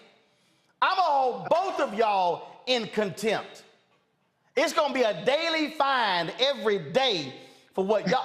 Ooh, hell, y'all, it's time to go. It's time. I don't even sing. Don't even sing, y'all. Y'all, no. You gonna hold up. You ain't gonna break your soul, but you gonna break some furniture up in here. Cause about to be some furniture moving up in here. We got to go, y'all. Download the Black Star Network app. Y'all please turn her down, cause she lost her mind. She need Jesus. Y'all, Apple phone, Android phone, Apple TV, Android TV, Roku, Amazon Fire TV. Xbox One, Samsung Smart TV, and of course, join our Bring the Funk fan club. Lord have mercy. She done lost her mind. Lord, she has just lost her mind. Y'all, send your check-in money order to P.O. Box 57196, Washington, D.C., 20037-0196. Course Cash App is $RM Unfiltered. PayPal is R Martin Unfiltered. Venmo is RM Unfiltered. Zelle is Roland at RolandSMartin.com. Roland at RolandMartinUnfiltered.com. I don't know how in the hell she got a show called Make It Make Sense, because she damn sure ain't making no sense today with that blasphemy against the Queen. She you can sing all day. You better go to your Instagram page and sing, because Lord have mercy. All we got you right now is mouthing the words. Y'all, I got to go. I'm going to see y'all tomorrow right here on Roland Martin Unfiltered, where I will always defend the honor of the Queen from Motown, my friend, the great Aretha Franklin, the greatest voice America has ever produced, and that ain't coming from Rolling Stone. That's coming from Uncle Roro. I'm gonna see y'all tomorrow. Hi!